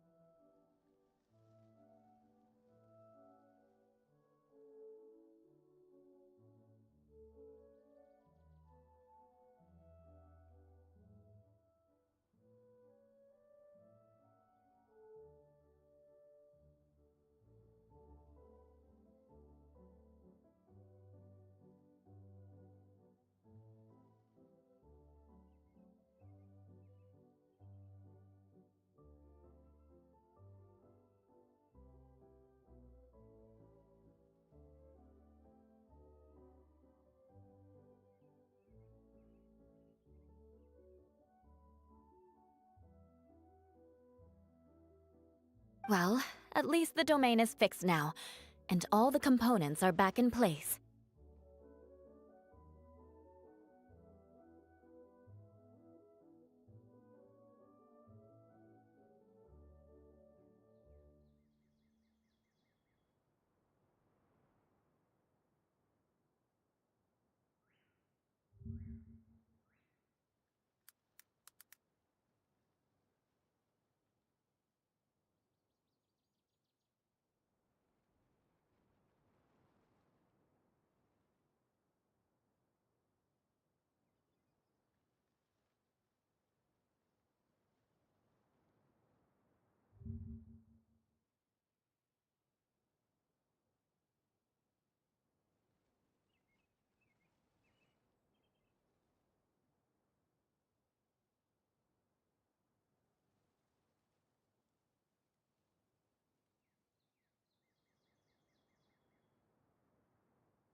What's the matter, Klee?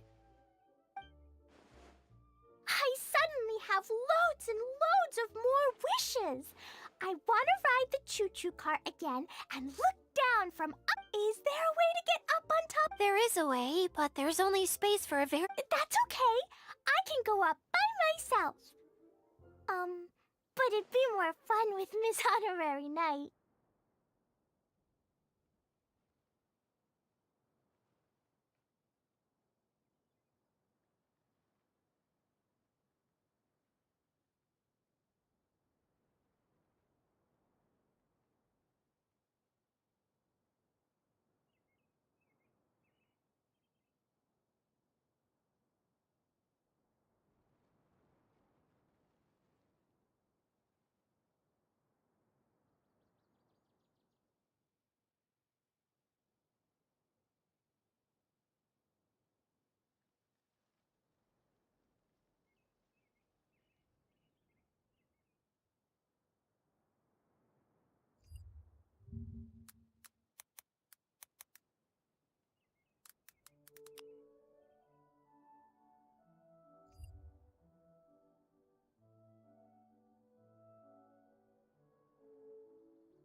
Are we sure about this?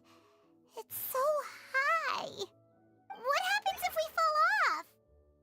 Well, yeah, but Paimon's just worried for you. Don't worry, I'll be there to make sure no one falls off. I haven't been up there in a long time myself.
Don't we have a job to do?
Judgment! Yeah. Yeah. Ha. Ha. Yeah. Yeah. Ha. Yeah.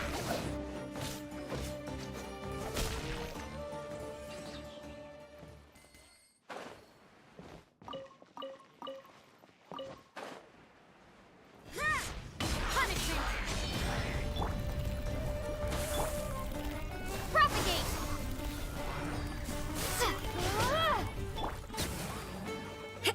Ha! Yeah! Race you! Scatter!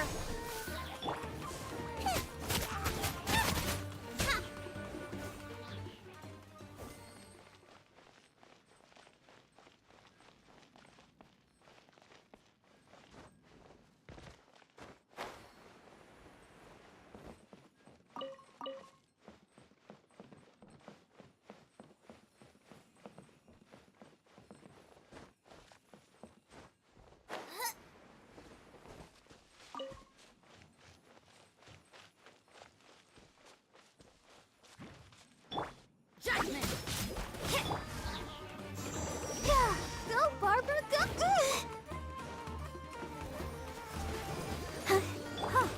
Yeah! Yeah! Yeah! You can't run! Shiver!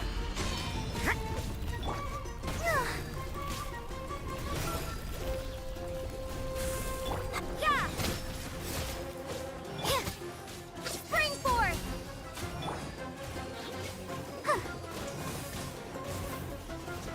Let the show begin. Uma, get them!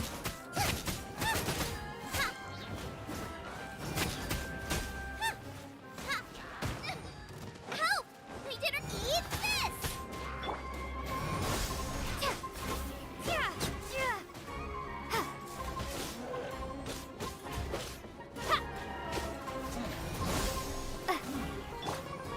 Nice and spicy! Judgment! Lights out.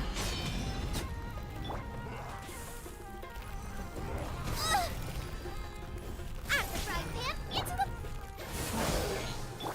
I'll protect us.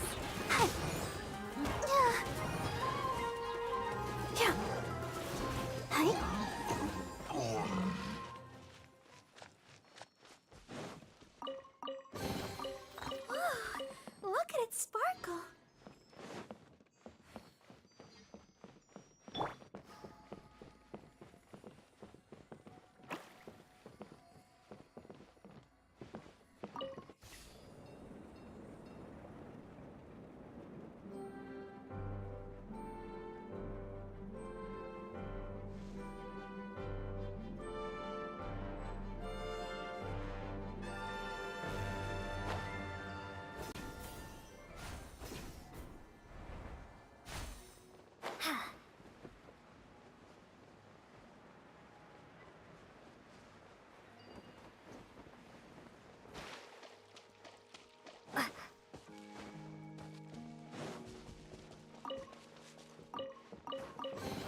I'll keep this close.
Let the show begin.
There are a few interesting trinkets here.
Huh?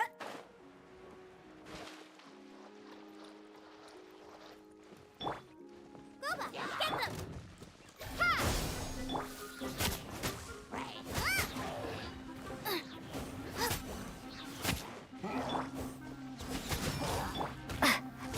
Propagate!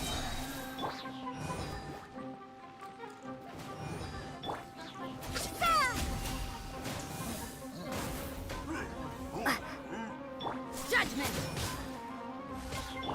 You're toast! Ha!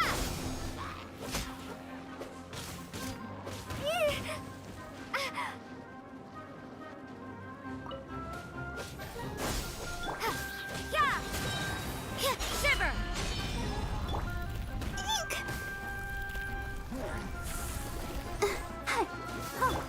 Propagate! You can't run!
reward on the road.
I'm fine. Go, Barbara, go!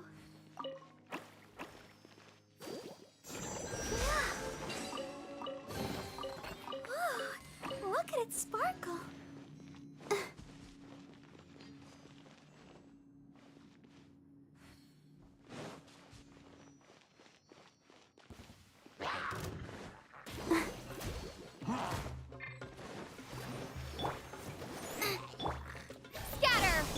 Judgment!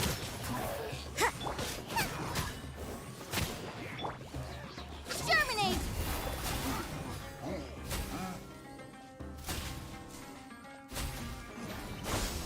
You can't run!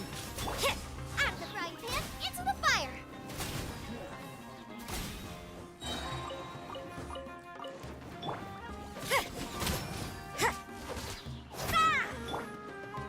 Nice and spicy!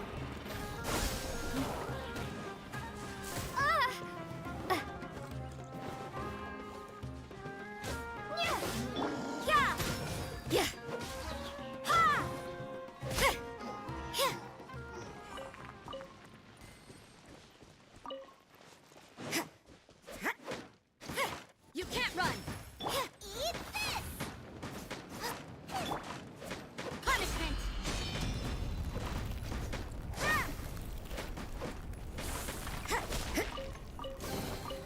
I suppose it wasn't too much trouble.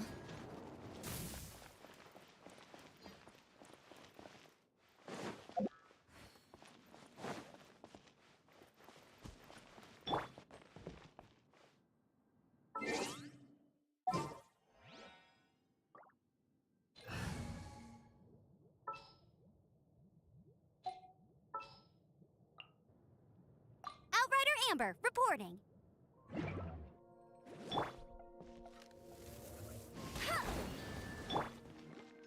Let's dance. Yeah!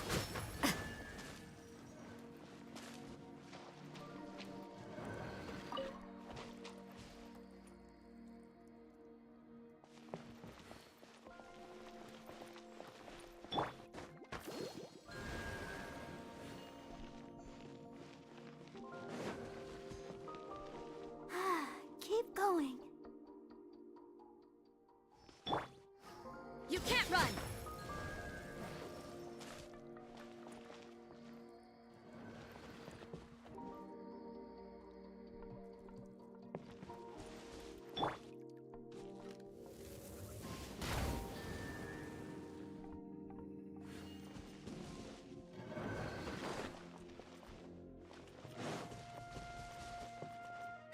That's more like it. Bet you can't keep up with me.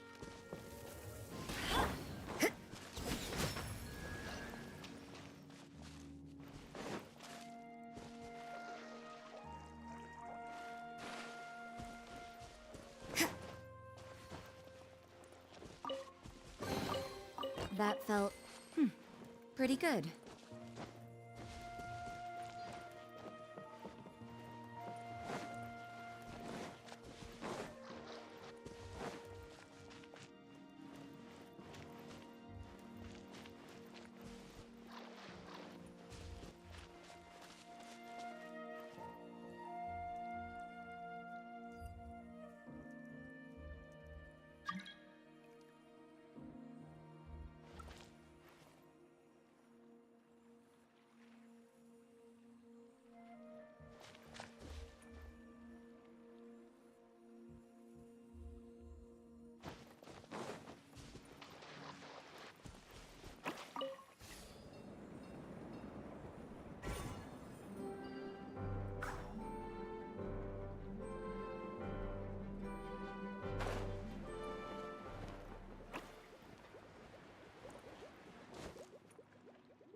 Huh?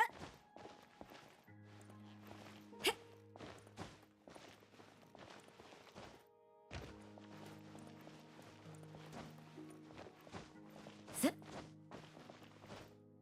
Ha.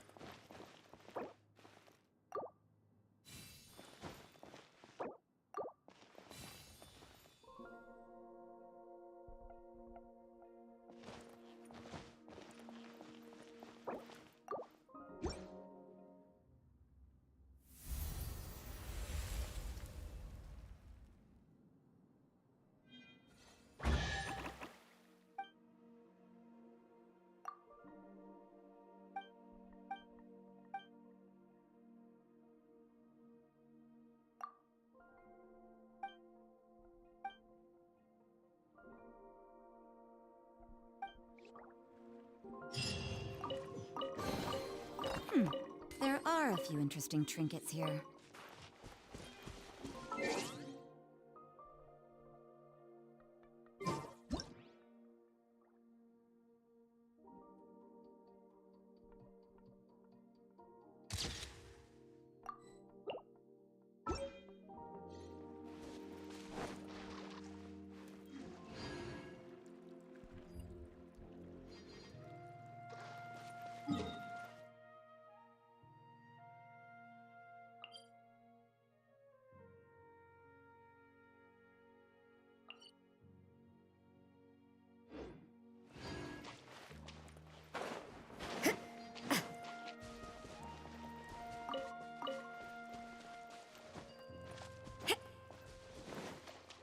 Huh?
Come on. Let's...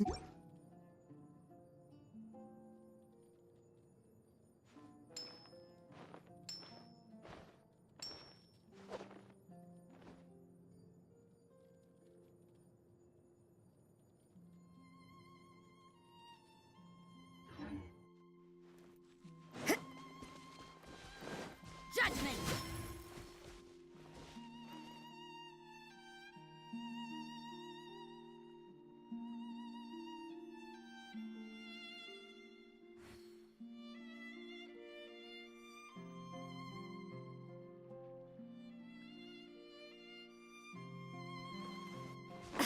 You can't run!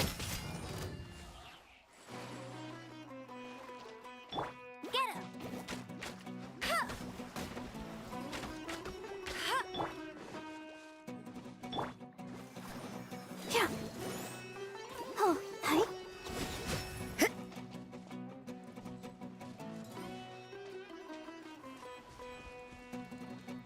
Zip. Yeah.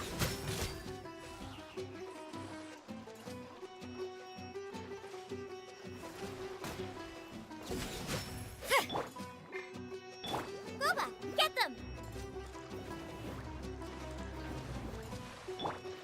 You can't run! Hit! Ha!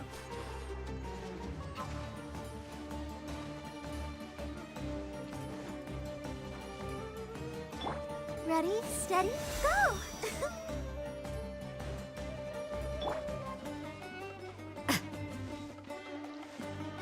Yeah!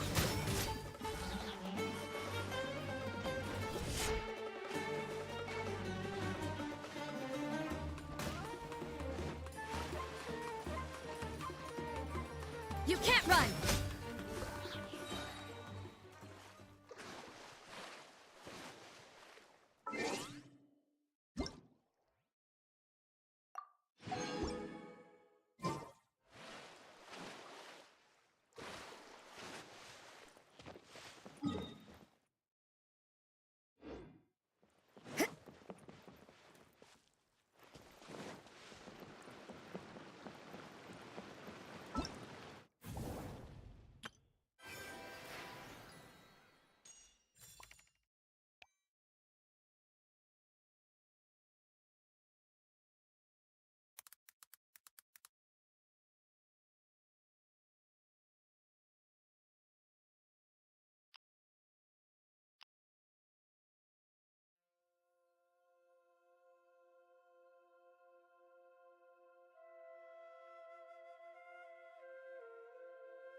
Judgment! Huh. No one escapes my sight! Huh.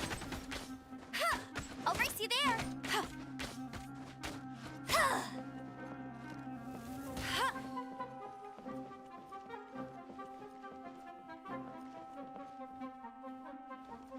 Huh. Huh. Huh. Hey! Huh. Huh. Huh.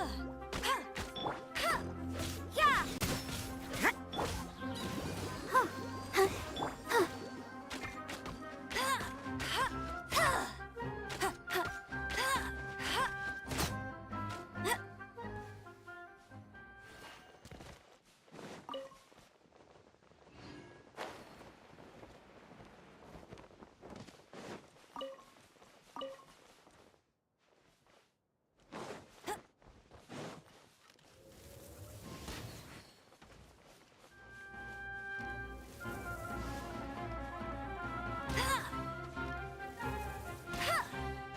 Yeah! Get him! Out of the frying pan, into... Lights out. You can't run!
Let the show begin.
I suppose it wasn't too much trouble.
Let's dance.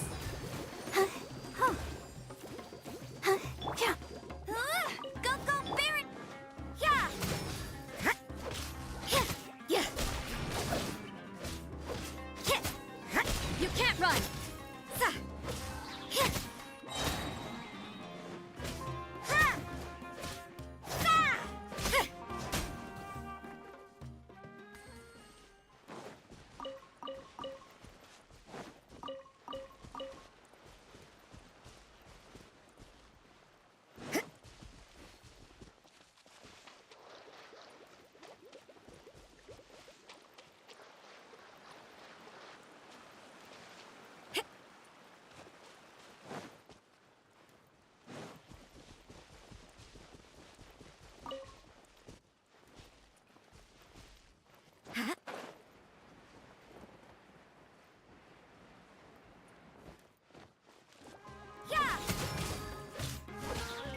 Let it rain!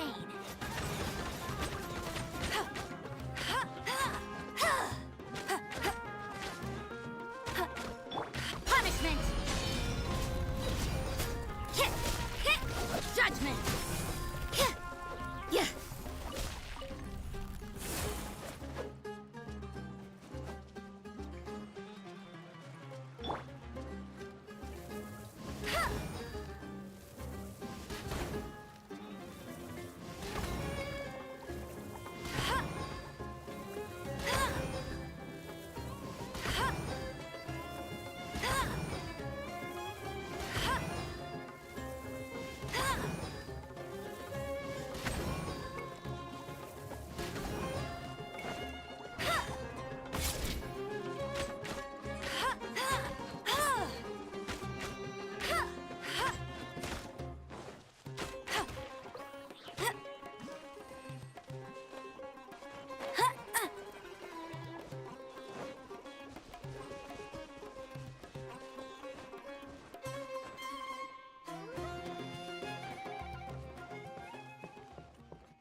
I won't let you down!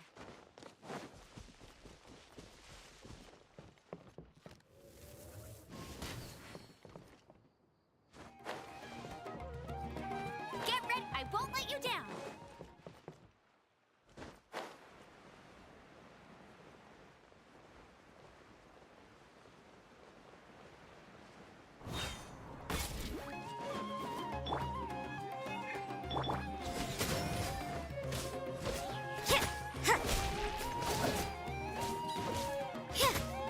You can't run!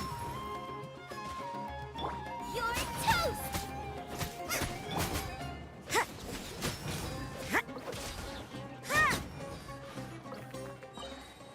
Zip.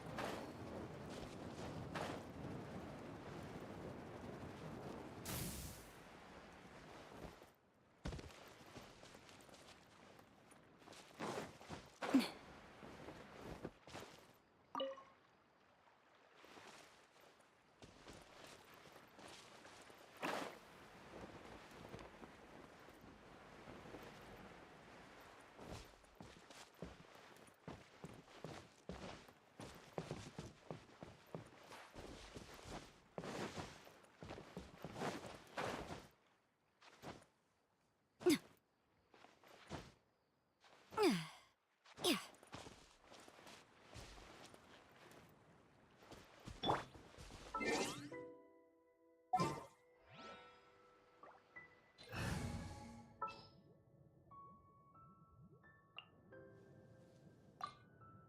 There's still a long...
reward on the road.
Is this an answer from this world?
Oh, I'm looking forward to this.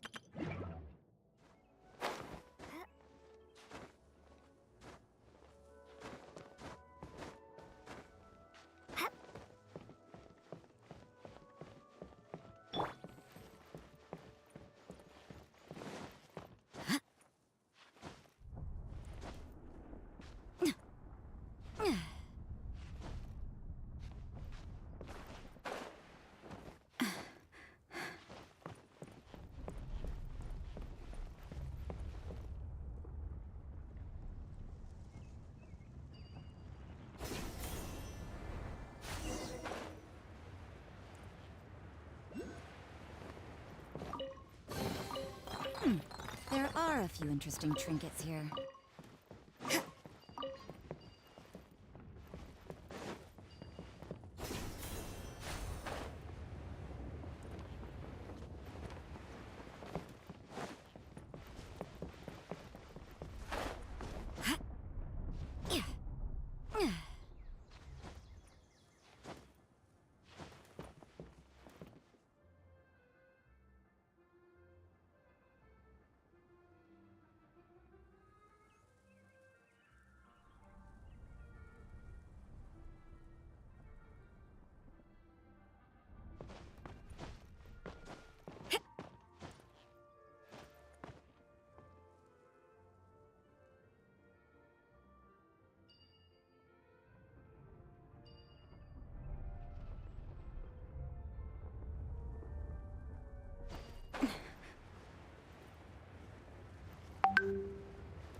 Whenever people have to leave this domain, I like to come up here and spend some time alone. They're always overjoyed when they first arrive and start bringing their imaginations to life.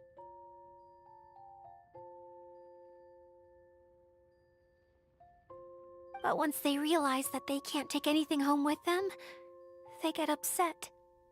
Some of them can't bear to leave. Others regret ever setting foot in this place. Do you ever get sad, Idia? I feel lonely at times, but not sad. A lot of people destroy everything they created before leaving. Before they left, they asked me to make replicas of themselves using hydro-eidolons. Then they tasked these replicas with maintaining every— That's Yeah, I don't know how they're faring in the outside world, but just the thought that one day it feels like I'm here waiting for them in the future. I just think that every dream, every wish is like a flame in a box. Whether someone is still working towards their dream or living it already. As long as whenever they think back to that spark of light within them, it still makes them smile. Well, I feel super happy. Then I guess I finally paid Alice back after all these years. Funny to think I've been in the middle of a desert this whole time. It's just a giant muddy swamp to me. Time for Paimon to give you a nickname! Mud Fairy! Watch out for Idia the Mud Fairy! How dare you mock me! Roar! I'll gobble you up in one mouth! I'm still embarrassed to have shown you my uglier side. But I'm glad the Valorium Mirage is up and running again. This place is going to be bustling with— Yep! I want to get everyone for one last run!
Work hard.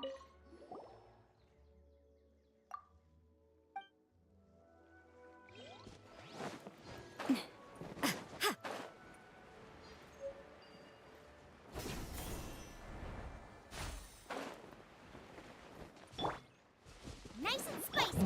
Propagate. Lights out.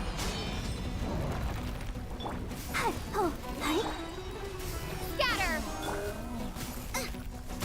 Out of the frying pan, into the fire. Ha!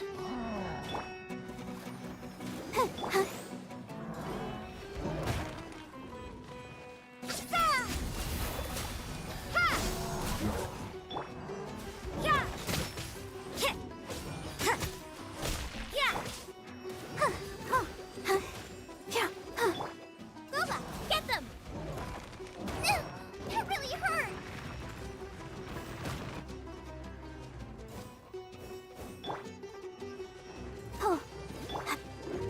Propagate!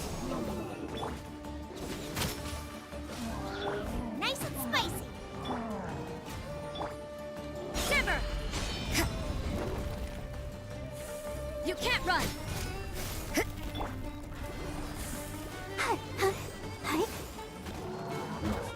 Go, Barbara, go!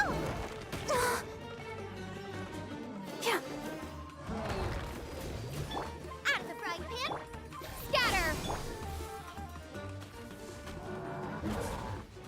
Yeah! Eat this! Ha! You can't run! Ah! Yeah. Spring forth! Propagate! Nice and spicy!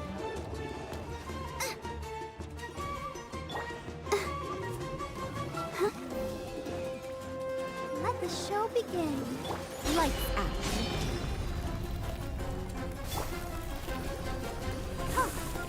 Out of the frying pan!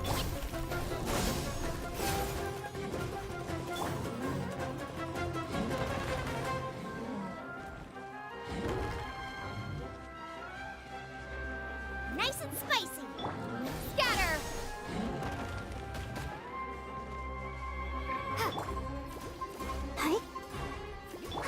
Yeah! Boba, get them!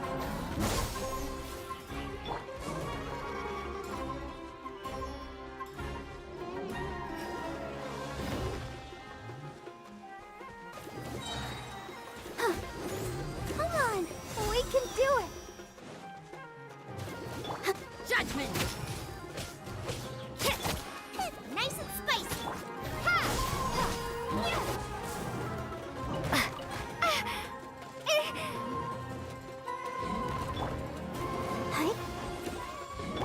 You can't run!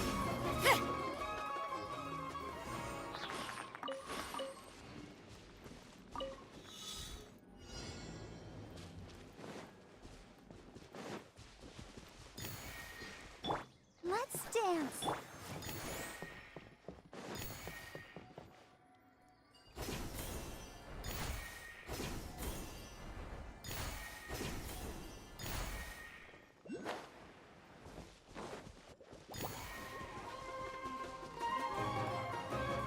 Propagate!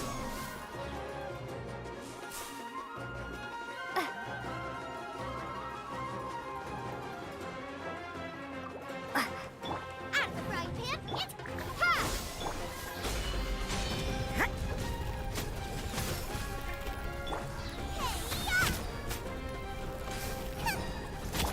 Exterminate! Scatter! Judgment! Yeah.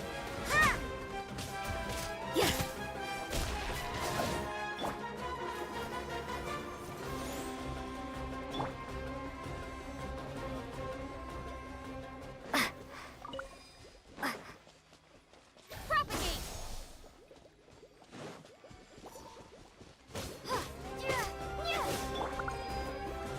You can't run!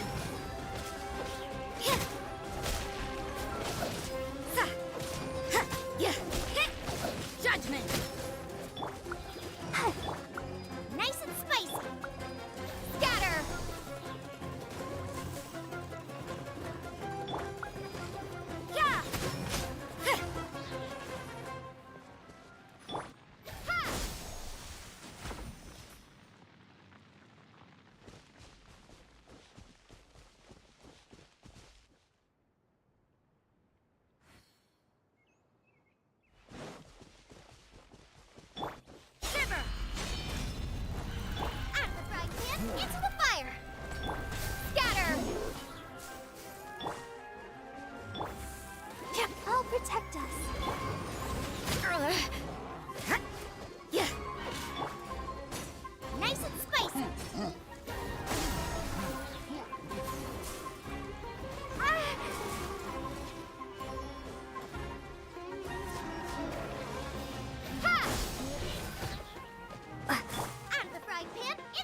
punishment! Spring forth!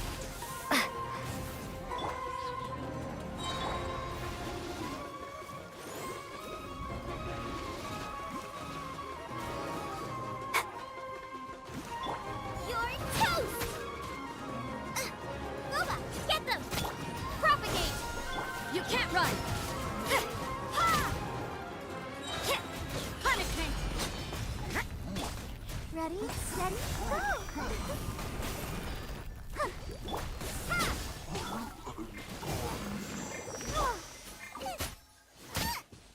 Nice and spicy.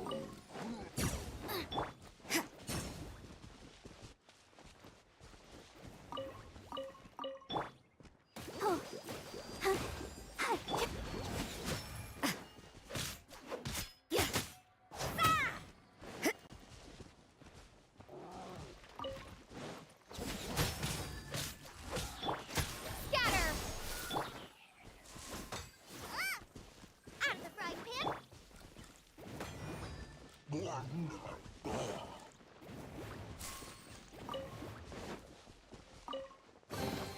A reward on the road.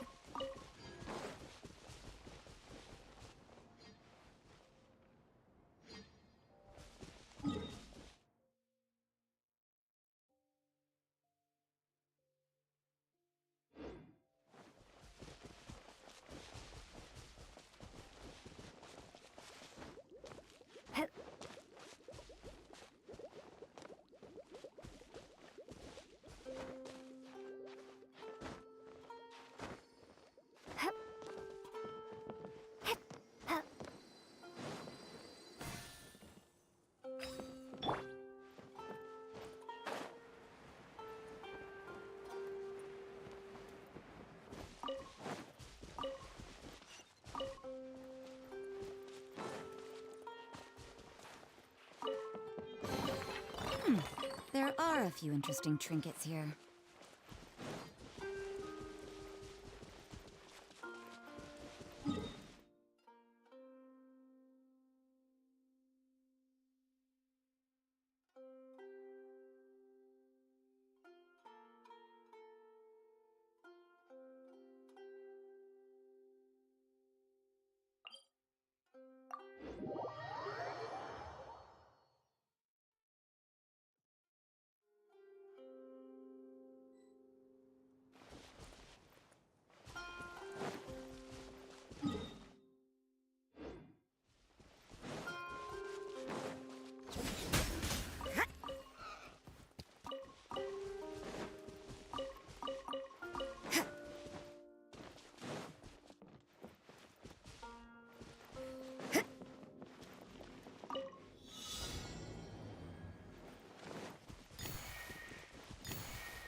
There are a few interesting trinkets here.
few interesting trinkets here.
I suppose it wasn't too much trouble.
I suppose it wasn't too much trouble.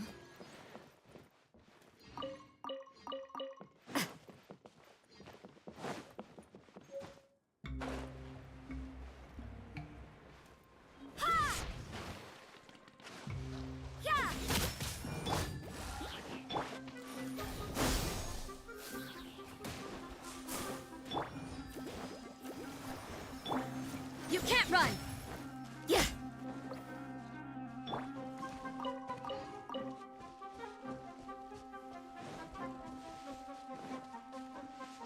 Propagate!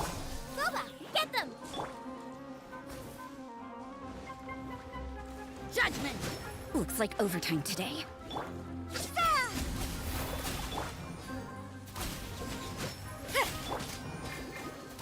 Out of the frying pan, into the fire!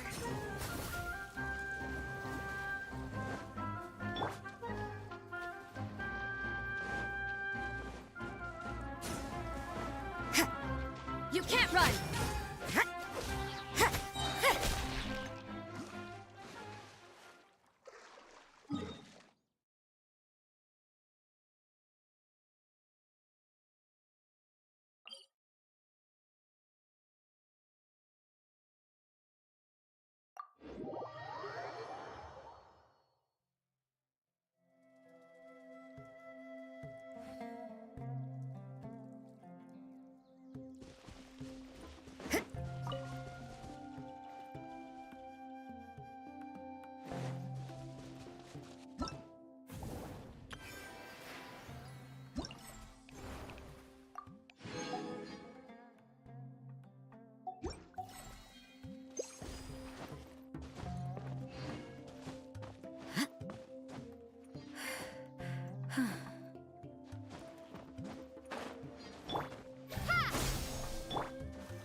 Propagate!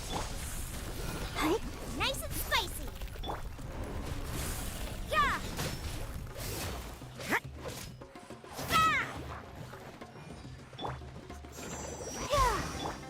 Scatter!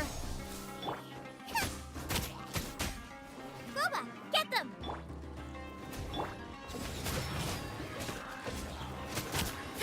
Yeah!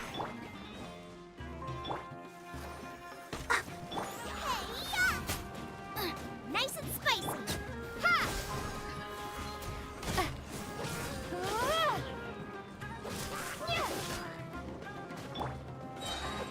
You can't run! Punishment!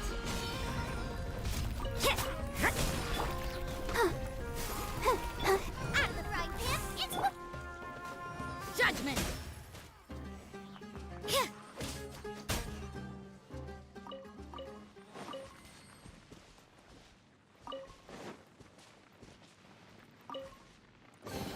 I suppose it wasn't too much trouble.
suppose it wasn't too much trouble.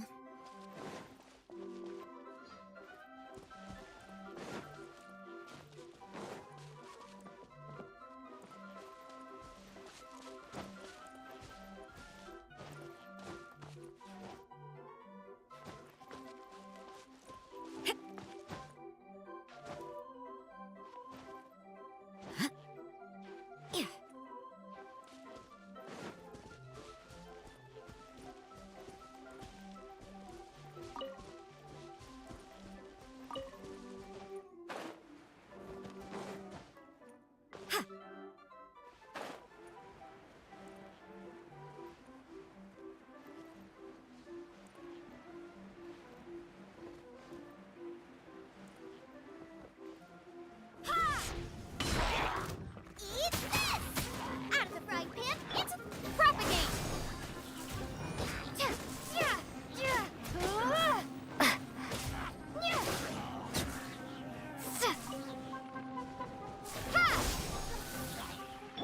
You can't run! Yeah. Boba, get them!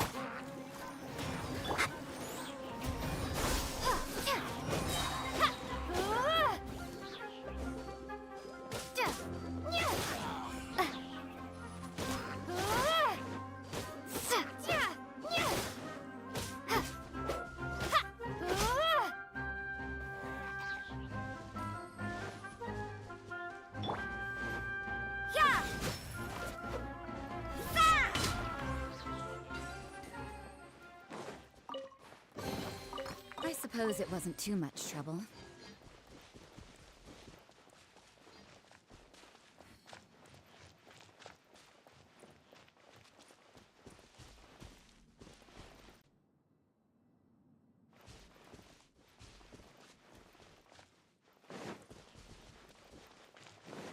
Judgment!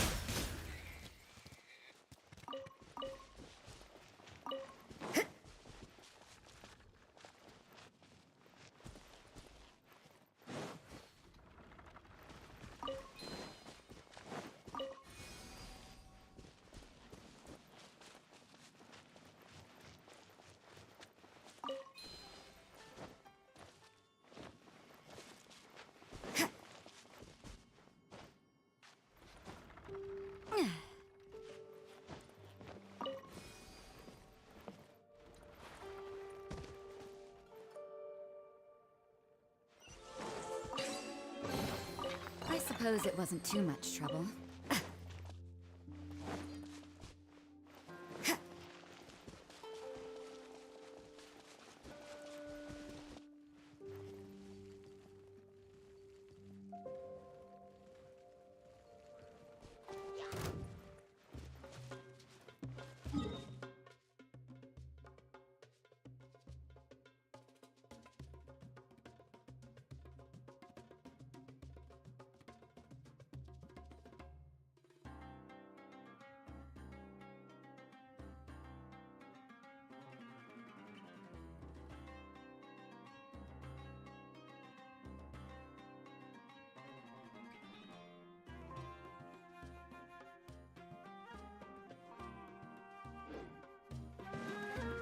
Punishment! Let the show begin. Spring force! Propagate!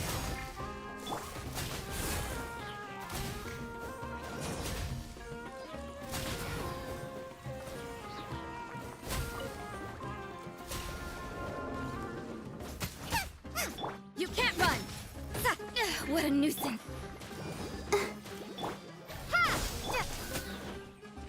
Nice and spicy!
the show begin.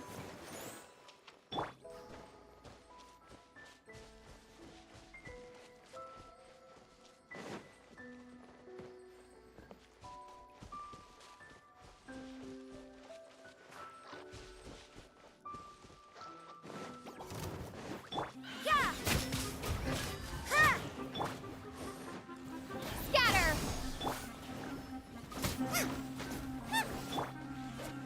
Shiver! You can't run!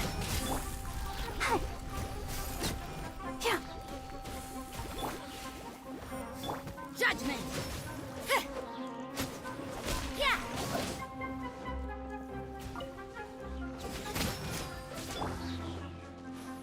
Germinate!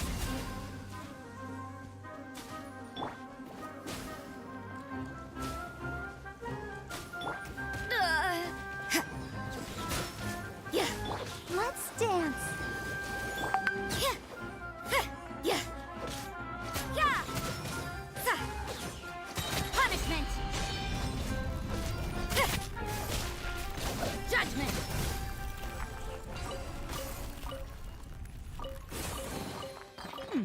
There are a few interesting trinkets here.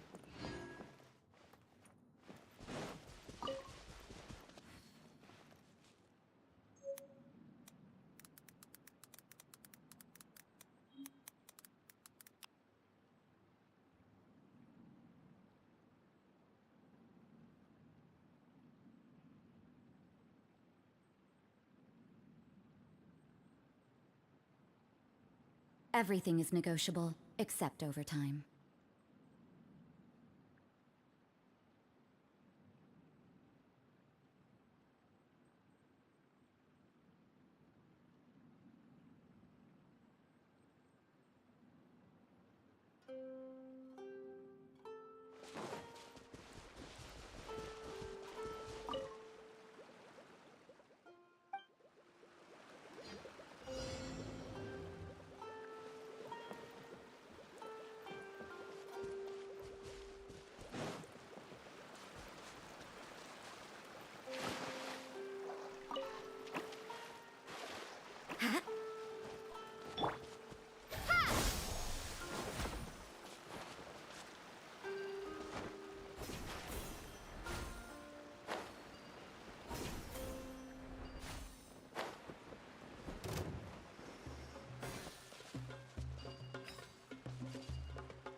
Scatter!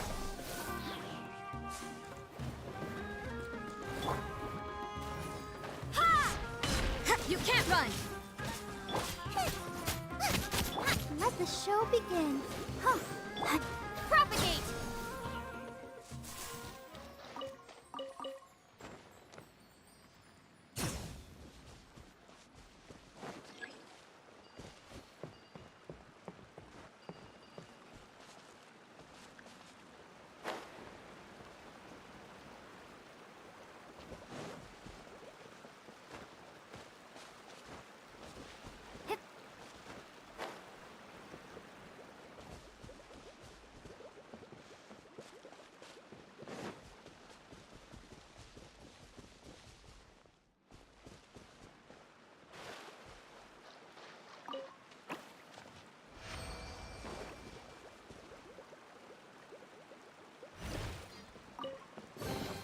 Is this an answer from this world?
reward on the road.